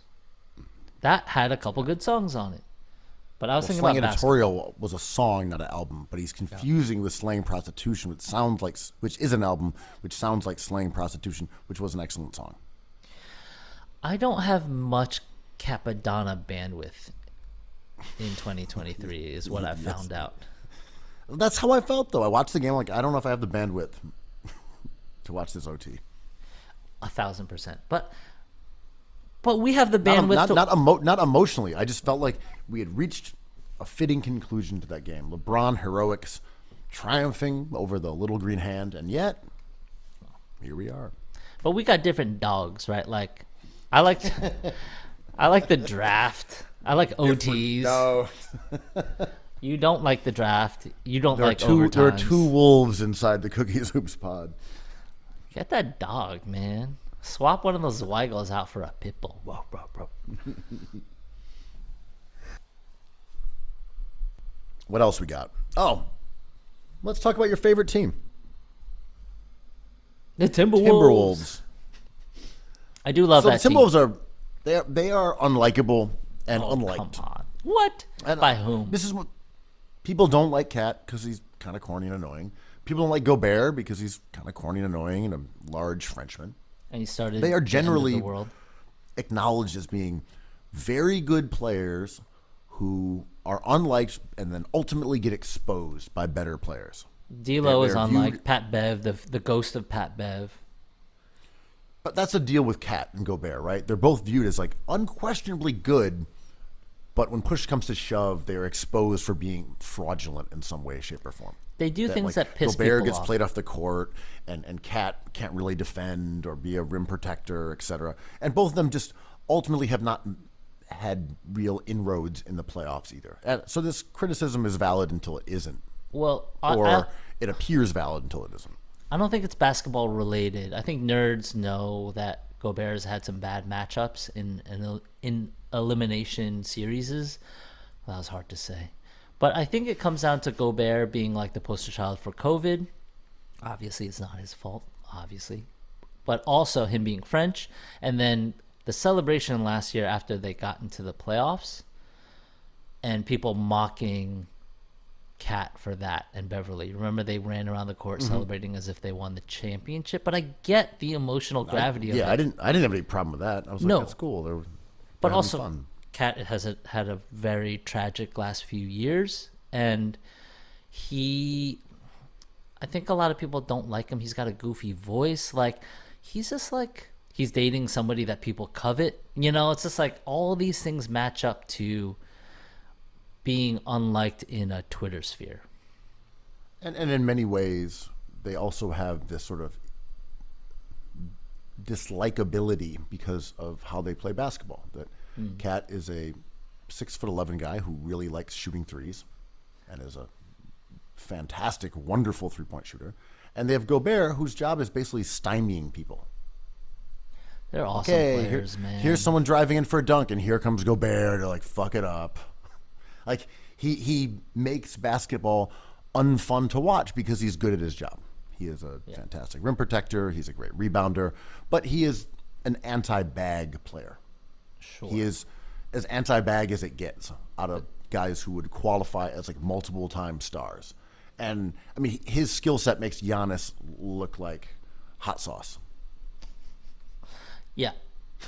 Yeah. I mean, no one likes defenders, right? Like, especially with Triple J, the Triple J files, like, people get upset and think defense is kind of fraudulent for the point that you just made, right? It takes away, like, highlight reel stuff. It takes away posterizations. It is like, he's going up for the windmill dunk and rejected by Gobert. Great. Thanks, Rudy.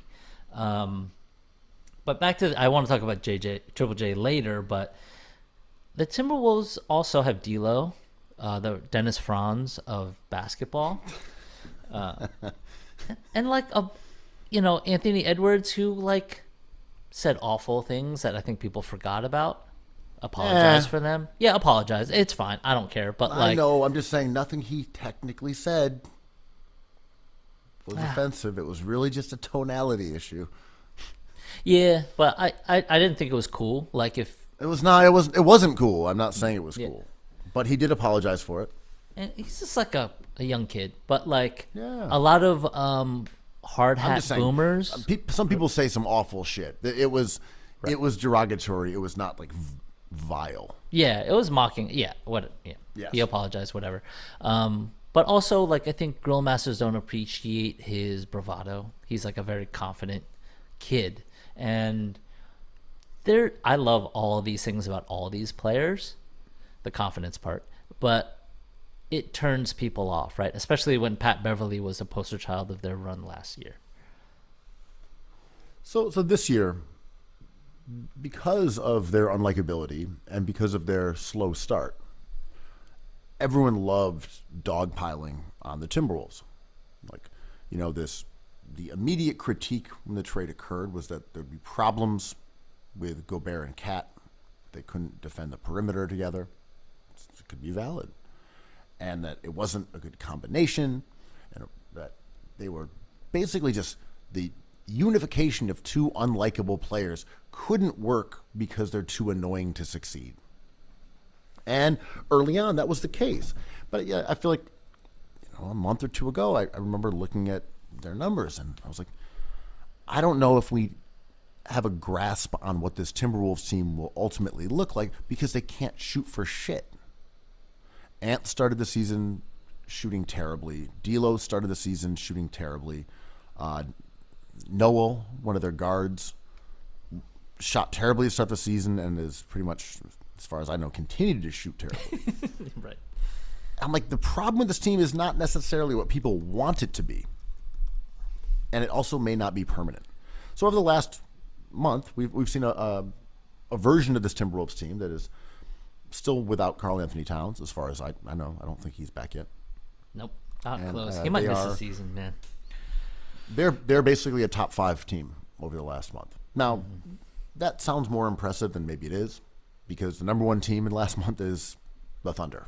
So these things are variable. And when I'm talking about record, I'm talking about net rating. The Thunder are leading the NBA in net rating. Do we think that they are the best team in the NBA?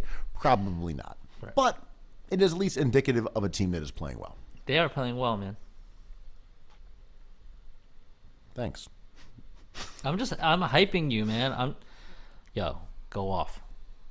I guess what I'm saying is when you look at the Timberwolves for the year, 18th offensive rating, 12th defensive rating, net rating of 0.2, that is an extremely mid team. Very mid. But they have played better than that of late.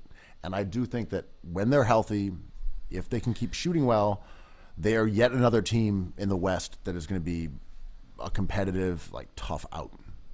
Yeah, and they're not giving us what we want, right? We either want them to be excellent or we want them to be the laughingstock for making that huge trade. And we've tried, or basketball people have tried both those things. It's like, yo, this is formidable. Like Gobert, if you believe in certain metrics, is one of the most effective players in the NBA now. Or you could say, that is the worst trade in NBA history, which has been tossed around a bit. But they're not giving us any of that kind of. They're just, kind of good.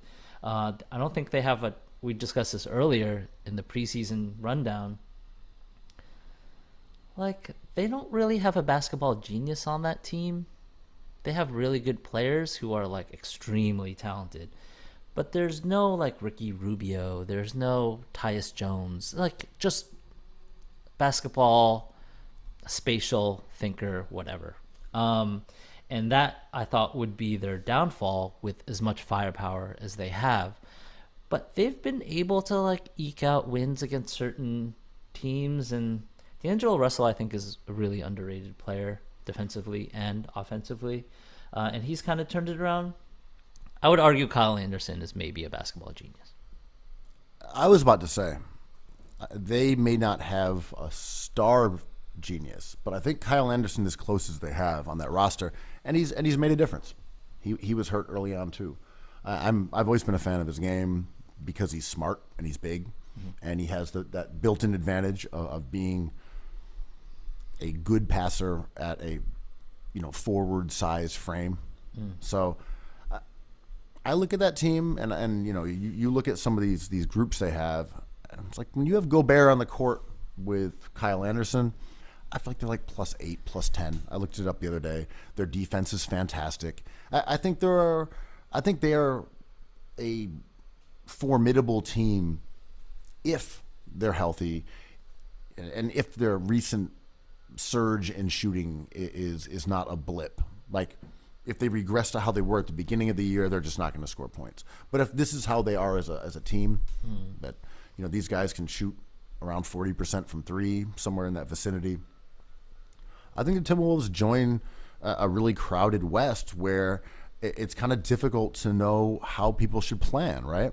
I mean, you look at the Clippers; they're playing great. They're in 4th. Minnesota, they've been playing great. They're in 5th.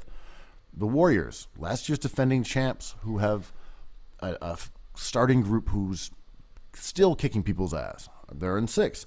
The Mavs, with MVP candidate, and enough talent or pieces and wanting to make deals and move up this. You have the Pelicans, who have had injuries. You had Phoenix, who had the best record in the NBA last year. You have OKC, who is playing better than anybody. Like that group in the West, they are only separated from a few games, and we're talking like 1, 2, 3, 4, 5, 6, 7, 8, 9. 9 teams basically, all within 3 or 4 games of each other.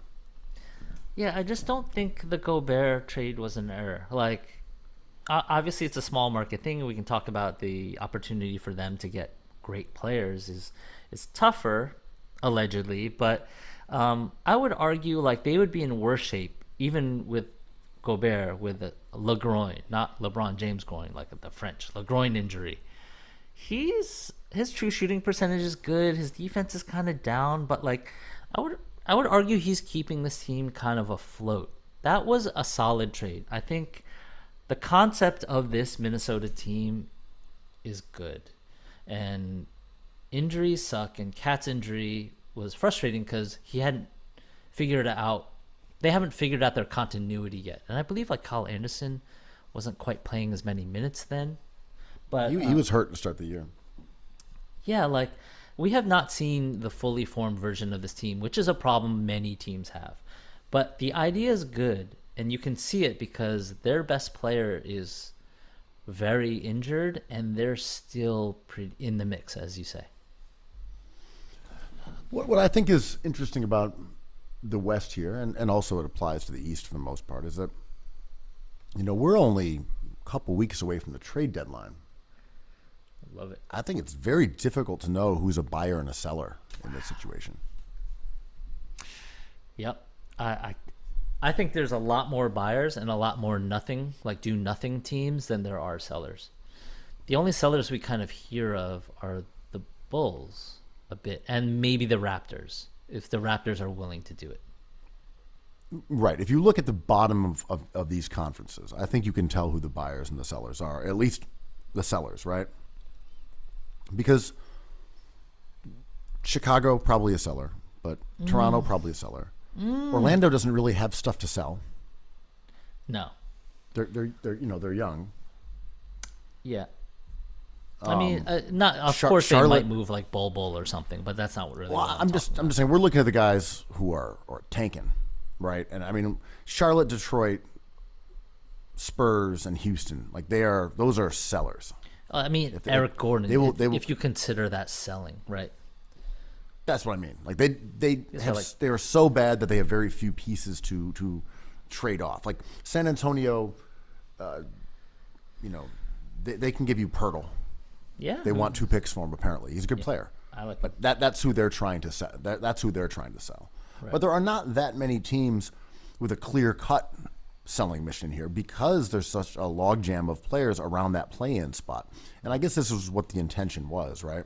To devalue tanking as much as you can while still rewarding bad teams, and then making other teams eye that play-in spot as a reason to keep them competitive. So I guess all to say, as much as we make fun of the NBA's machinations here, and in order to try to de-incentivize tanking, thus far it's worked. And it also is to de-incentivize teams just trading off all their talent for assets at the on the cheap in order to get worse, in order to drop. But I think we will see that though with someone like a Utah maybe. I see it. I see this overall idea of the play-in as sort of like that Becky Hammon quote I always bring up, which is like, when constructing a defense, you want to draw out the hubris of the offense. You have to draw out their vanity so they do things that eventually hurt them. And I think if in a league point of view, the play-in kind of functions as that. Just if you were the Oklahoma City Thunder, Utah Jazz being like, yo, we're kind of in this play-in and we can like make noise in this quick tournament and maybe get into the playoffs. And I think really bad teams like Houston be like, think that. Better for us, because if we are one of the fewer teams that are willing to buy into like a seller's mentality, then our actions have greater outcomes.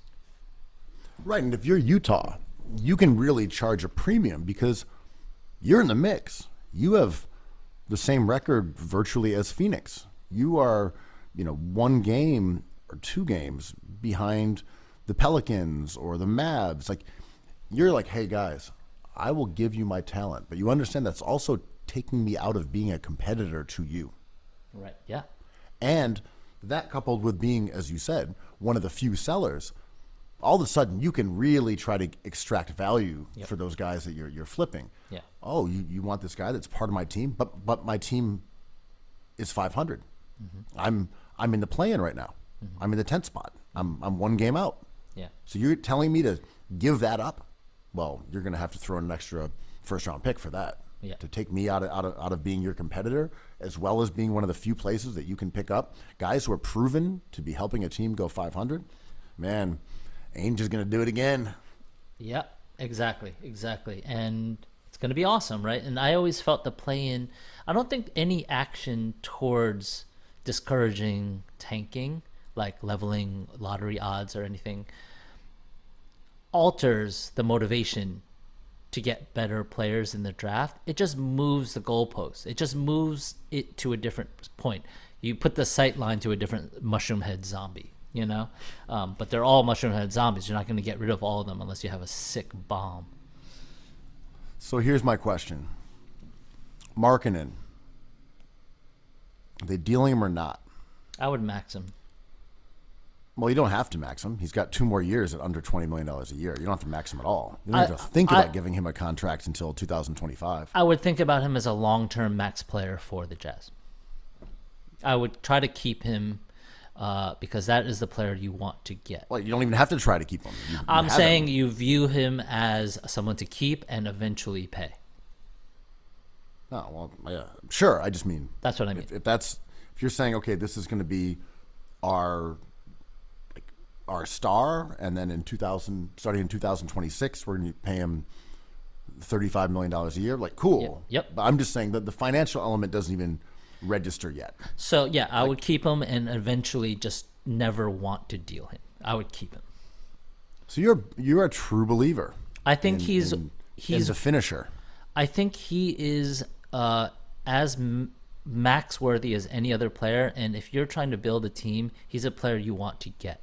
If they wanted to move Markkanen, I would want a Markkanen back. He's in the building. He's a scorer. He's a bucket getter. He does a lot. He's a 7-footer. If I was going to deal Markkanen, I would want his clone back. I mean, he's having an awesome year. He's not the best. He's not the best. I'd personally kind of like written off as being almost a vestigial style of player, in that he felt like he arrived a little too late. Mm-hmm. And I haven't really thought this through of what this means, but when he showed up as being like a stretch 4 who was a good but not insane shooter for at least his first few years. I mean, he's been incredible from 3 this year and was excellent a couple seasons ago. But through his first, he was like slightly below average. He was obviously very young. Disappointing. Rebounded okay, decently, could score, was not a good defender, never blocked shots. I'm like, this guy isn't cut out for the current version of the NBA. He's not fast. He's not an elite shooter. He doesn't really defend the rim. And yet, he has put up spectacular offensive numbers this year. He went from someone who had one above average year, one a hair above average year from an efficiency standpoint, to now having 666, a satanically efficient true shooting percentage. And we've seen just this absolute ballooning of his numbers, both in terms of his per game and his metrics. He's good. I might be tempted to trade his ass. I think there's more talk about that, but sort of in a Julius Randle way. There's two ways to think about it. Bing bongers, and you're veering towards there. If Utah had an answer to Bing bong, what would it be? Well, I don't know what anybody's perception is on him. I mean, he's been great, and I'm just saying, is he are you selling high, or is maybe? Of course, maybe. I mean, this is a crazy season he's having. He's 25. It's obviously it's not my money. Utah's money is not my money. So I'm like, if Lauri Markkanen's your third best player, keep him. I don't care about the money at all. He has a cheap contract. You can hold him and trade him later. The contract does not matter. He has 2 more seasons. Oh, I thought you were asking about contract. Nothing. No. I'm saying, if the offer is out there and someone's like, this guy is our solution. Okay, but what's coming back? We'll give you 3 firsts for him. Which 3 firsts, though? We have to talk about specifics, because if there were 3 good firsts... Well, we don't know, right? Because one would be a pick for this year. Maybe one is someone else's pick. What if OKC is like, actually, this guy fits our timeline. We think this guy could be perfect next to Chet. I don't know. I'm just saying they have a whole cache of picks. They could offer you a bunch of good stuff. I mean, this is where I kind of want to check the picks Oklahoma City has, because they don't really have a good one this year. They have number 12 currently. But it's besides the point, though. I'm saying this is a theoretical thing. Say theoretically they are good picks. It's not about specifically which ones they are. Hey, theoretically, if they're good picks, of course they make that deal. But the question... But that's what I'm asking you. You're like, I view this guy as like part of the franchise going forward. We're going to have him for 2 more years. He's a top 10 player currently. Well, this is what I mean. Like, then you would never trade a top 10 player. I wouldn't trade him. He's 25. But that's what we're talking about. We're only talking about Markkanen. And I'm saying, I'm wondering if they view him as a long-term piece, or if this is just part of Ainge's pump and dump scam here. Perhaps. I mean, I wouldn't be surprised. I think his market value is probably lower than his actual value. I think a lot of people are more skeptical of him than it seems, because this is his true first only great year of his career. I loved him coming out of the draft. I thought he was like the offensive version of what we wanted Porzingis to be. I mean, it's a totally remarkable year, because I wouldn't even say he's been good any other year. It's great. No, he's been okay. On the Bulls, he was a bum. He's just been spectacular this season. I mean, it's kind of we forget that Atlanta has given up on Cam, but we forgot the Bulls gave up on Markkanen. He's a known commodity, but also I don't think it's a great idea. And to your point, he doesn't cost that much. I don't think it's a great idea to hit the jackpot and then flip it for more tickets. At some point, you play roulette, and when it comes up your color, you either walk away from the table with that money, or you put it back into the roulette game. And it depends on what the stakes are, and it depends on what the prize is. In Markkanen's case, I think they're fine with being okay, we got one. He's 25. Done. Go out and get more stuff. And as I said, he's on a good contract that does not require you to make any immediate long-term financial commitment. Right. You can say, we're just going to pay you $18 million a year, which is an absolute bargain for the next 2 seasons, and then we'll sort it out. Or we'll give you an extension and maybe even do what the Pacers did with Miles Turner, which is, we're going to give you an extension, but we're going to bump what you make for the next couple of years, and kind of, make everybody win here. So we'll have less on the books for when we pay you after this, but you're going to make more than 18 this year because we have that money, because we're the Jazz. We're not paying anybody else right now. Yeah, that's why I'm not really considering how cheap marketing is now for the Jazz. The Jazz have the money. They don't have. They're definitely gonna shop Mike Conley. They're definitely gonna shop Jordan Clarkson. I think those players are to be had at a low price, to be honest, even though they're kind of good players. But I think with the Jazz, I don't really care about how cheap his contract will be or how much he'll cost later, because even they just have the space. They're not operating with the principles of the cap. So did you get one of the players you want to build around is the question. It's Walker Kessler, him, and does adding a third piece to that puzzle, does that give you a team that Danny Ainge, rest in peace, is satisfied with? That's the question. As somebody who has settled with Jaylen Brown, I think Markkanen fits the bill. Yeah, fair enough. But yeah, the ultimate point that we were getting around to here is that there are so many teams in the hunt for those play-in spots, and such a logjam of teams with real ambitions who are kind of trapped in this middle ground with teams who we had presumed would probably be tanking for Wemby. That it's very difficult to know how the trade deadline is going to shake out. I'm confused. Yeah, I at some point I have settled on the idea that it might not be a tremendously active day. To your point that we're discussing, but also the personnel just doesn't quite fit an explosive mushroom zombie situation. A lot of these players are worth keeping, and a lot of these players are not quite desirable.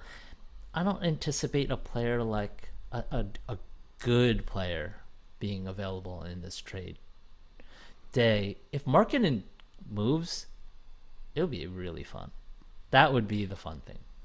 If you can look at the standings, who would you say is the highest chance of blowing it up? I think the Bulls, I would say, in part because Lonzo is apparently not even running yet. That's crazy. That's crazy. And a lot of those guys are later on. Right. We don't even know when he'll be back, let alone this year or whatever. And without him, they don't really have a chance of going very far. And they have very desirable players in Levine and DeRozan and Caruso, they have parts and quasi stars. Yeah, Vooch, that team, you could really blow up if you wanted to. I agree. I mean, if I thought that they were on the market to blow it up and the Raptors, I would go after Raptors players first. I like that roster more. But if you were the Lakers don't have enough. But if you were on the cusp, if you were the Heat or somebody, DeRozan just puts a lot of teams over the top, doesn't he? He's just filthy. I mean, I feel like Russ and picks for DeRozan seems to make sense for everybody. I agree. It depends on what those picks are, because if I was the Bulls, I'd be like, we're going to shop them elsewhere because those picks aren't good enough. That's true, but they are down the line, though, most of them. I would want something better. Yeah, for sure. I mean, the Lakers just don't have tasty stuff, right? It's not that delicious. Those picks aren't great. And if you're sending DeRozan over there, the picks will potentially get worse. Yeah, that's true. I feel like they're also sending you picks from 2027 and shit too. Yeah, it's weird. I mean, the Bulls, that's frustrating. There's a lot of OG talk. He got hurt, which sucks. But there's a lot of talk of Ujiri kind of being willing to deal him, especially with my Knicks chats. They're just is OG a winner? And he's a confusing player because he is successful on the margins of a stat line. He's not necessarily a gaudy, accumulative scorer or rebounder. How do you feel about him being available? He's a good player. I like him. Yeah, he's huge. Yeah, I'm a fan. By the way, while we were talking, I just was looking at some Kessler Markkinen numbers, just just to see if they are indeed a duo you could build around. All you can really get from that is, yeah, Are they good? they are plus 9.2 net rating. It's 95th Yikes. percentile. Yeah. Defense, 95th percentile, 108.5 rating. That team, you can build a team around those two guys, at least how they're playing right now. And one would assume there will be a slight regression to Markkinen, but like, we haven't seen Kessler yet with the minutes. And he's going to get smarter, like he's already a pretty smart player, but yeah, I don't know. I like that team, but we talked Kessler last time. Before we jump, do you have any thoughts on this Jaren Jackson Jr. fiasco? So there have been those kind of conspiracies about scorekeeping going back, to the 80s. And I think a lot of them were true because it was less digital. There were less eyeballs on stats. And there is a certain amount of discretion that goes into an assist.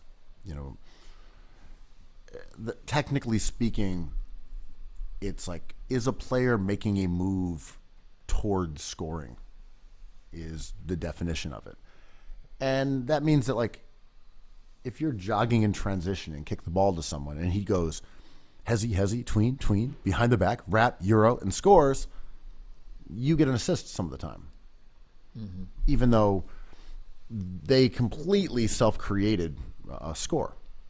Mm-hmm. So there is a lot of ambiguity about what is a real assist and what isn't. Mm-hmm. And I've seen people even trying to kind of pinpoint like high quality assists versus ones that are like kind of in the flow of the game.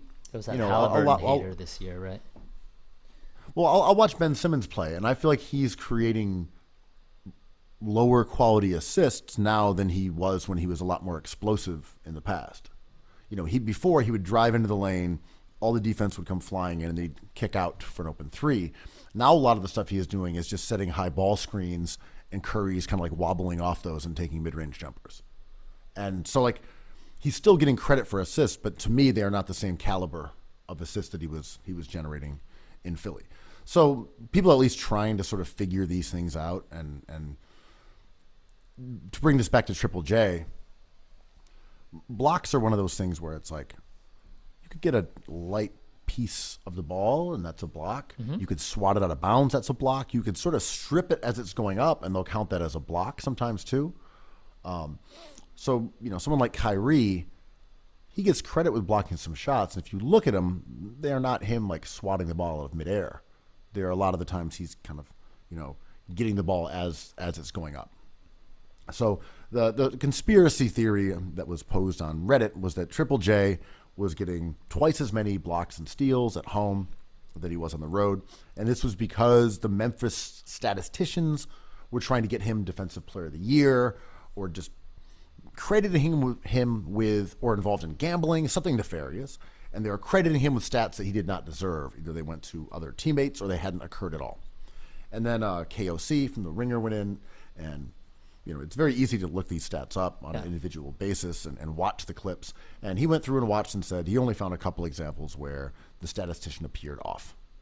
3, I believe, were in question. Yeah, you're right. So ultimately, if we are to believe this card-carrying member of the BMM, there is no conspiracy. Mm-hmm. And Goldsberry also went through, and he came back being like, he's even better than you guys think. This guy's amazing, which leads me to believe that he's getting hosed on the road. Is there a conspiracy against him on the road?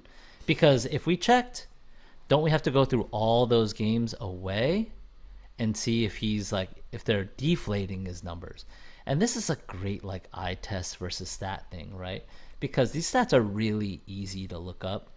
I believe on NBA.com you can just kind of look up all of his blocks. Just do a search for them. It took these guys a few hours to just come back with the results. I saw every potential block, and 3 were in question. And there's some people still being like, well, I don't believe it. Like, I just believe he's getting help because the numbers don't make sense. But we're always willing to believe in this case of a small market player benefiting from home, where it seems like he's being punished for being on the road. And it's a whole lot harder to look up all the plays he Yep. doesn't get credit because you can't do that. Yep, you got to go through each game now. Every minute he's on the court, you got to look at. And that kind of makes sense, right? Like if you are a scorekeeper at an away game, you were trying to be diligent and get things, but you may not be as attuned to like being like, you know what? I think the trajectory of the ball slightly wobbled there. That's a block for the guy on the other team. Right. But someone, when this scandal was being a firestorm on Twitter, was like, there's like a dozen people who comb through every stat for the NBA after every game. Right. They've got the tracking cameras. There may be some discretion, as I said, with assists, but like gambling is too important to the sport right now for them to just be like fucking around and having weird stats coming out of the blue, because it would be tied to gambling. Mm-hmm. Oh, the over-under on blocks or stocks or steals plus blocks in this guy are X, and they just keep going over here or they keep going under here. Like the NBA just has to be on that stuff because in a way that Knees will get broke, man. You know what I mean? Like, Yeah. like the fear of a player shifting the results of a game is fairly low. But a statistician, those guys aren't making millions of dollars a year. Yeah. You can compromise those guys. Yeah, for sure. Yeah, there are corrections for even low-level gambling like fantasy. The next day you'll be like, there was a stat correction for Jaren Jackson Jr., and they'll take away. There's a tab on Yahoo where you can look at stat changes throughout the course of the season. It's like, oh, we took an assist away from him on this date. It's too important. To your point, gambling is the money-making part of sports now, and for them to kind of mess around with those outcomes would be sussed out right away, and the penalty would be large, I think, seen and unseen. I agree. Well, we have now breached the 2 hours and 10-minute mark. We are officially in what they call the Badlands of the pod. Wow. I have a lot of work to do, which is going back through the whole Capadonna discography and figure out what are AI-generated songs and what are real songs. Well, best of luck with that. I'm just going to be practicing my slang prostitution. Yellow Good. Chuckles. I love cookies. I love cookies. I love cookies.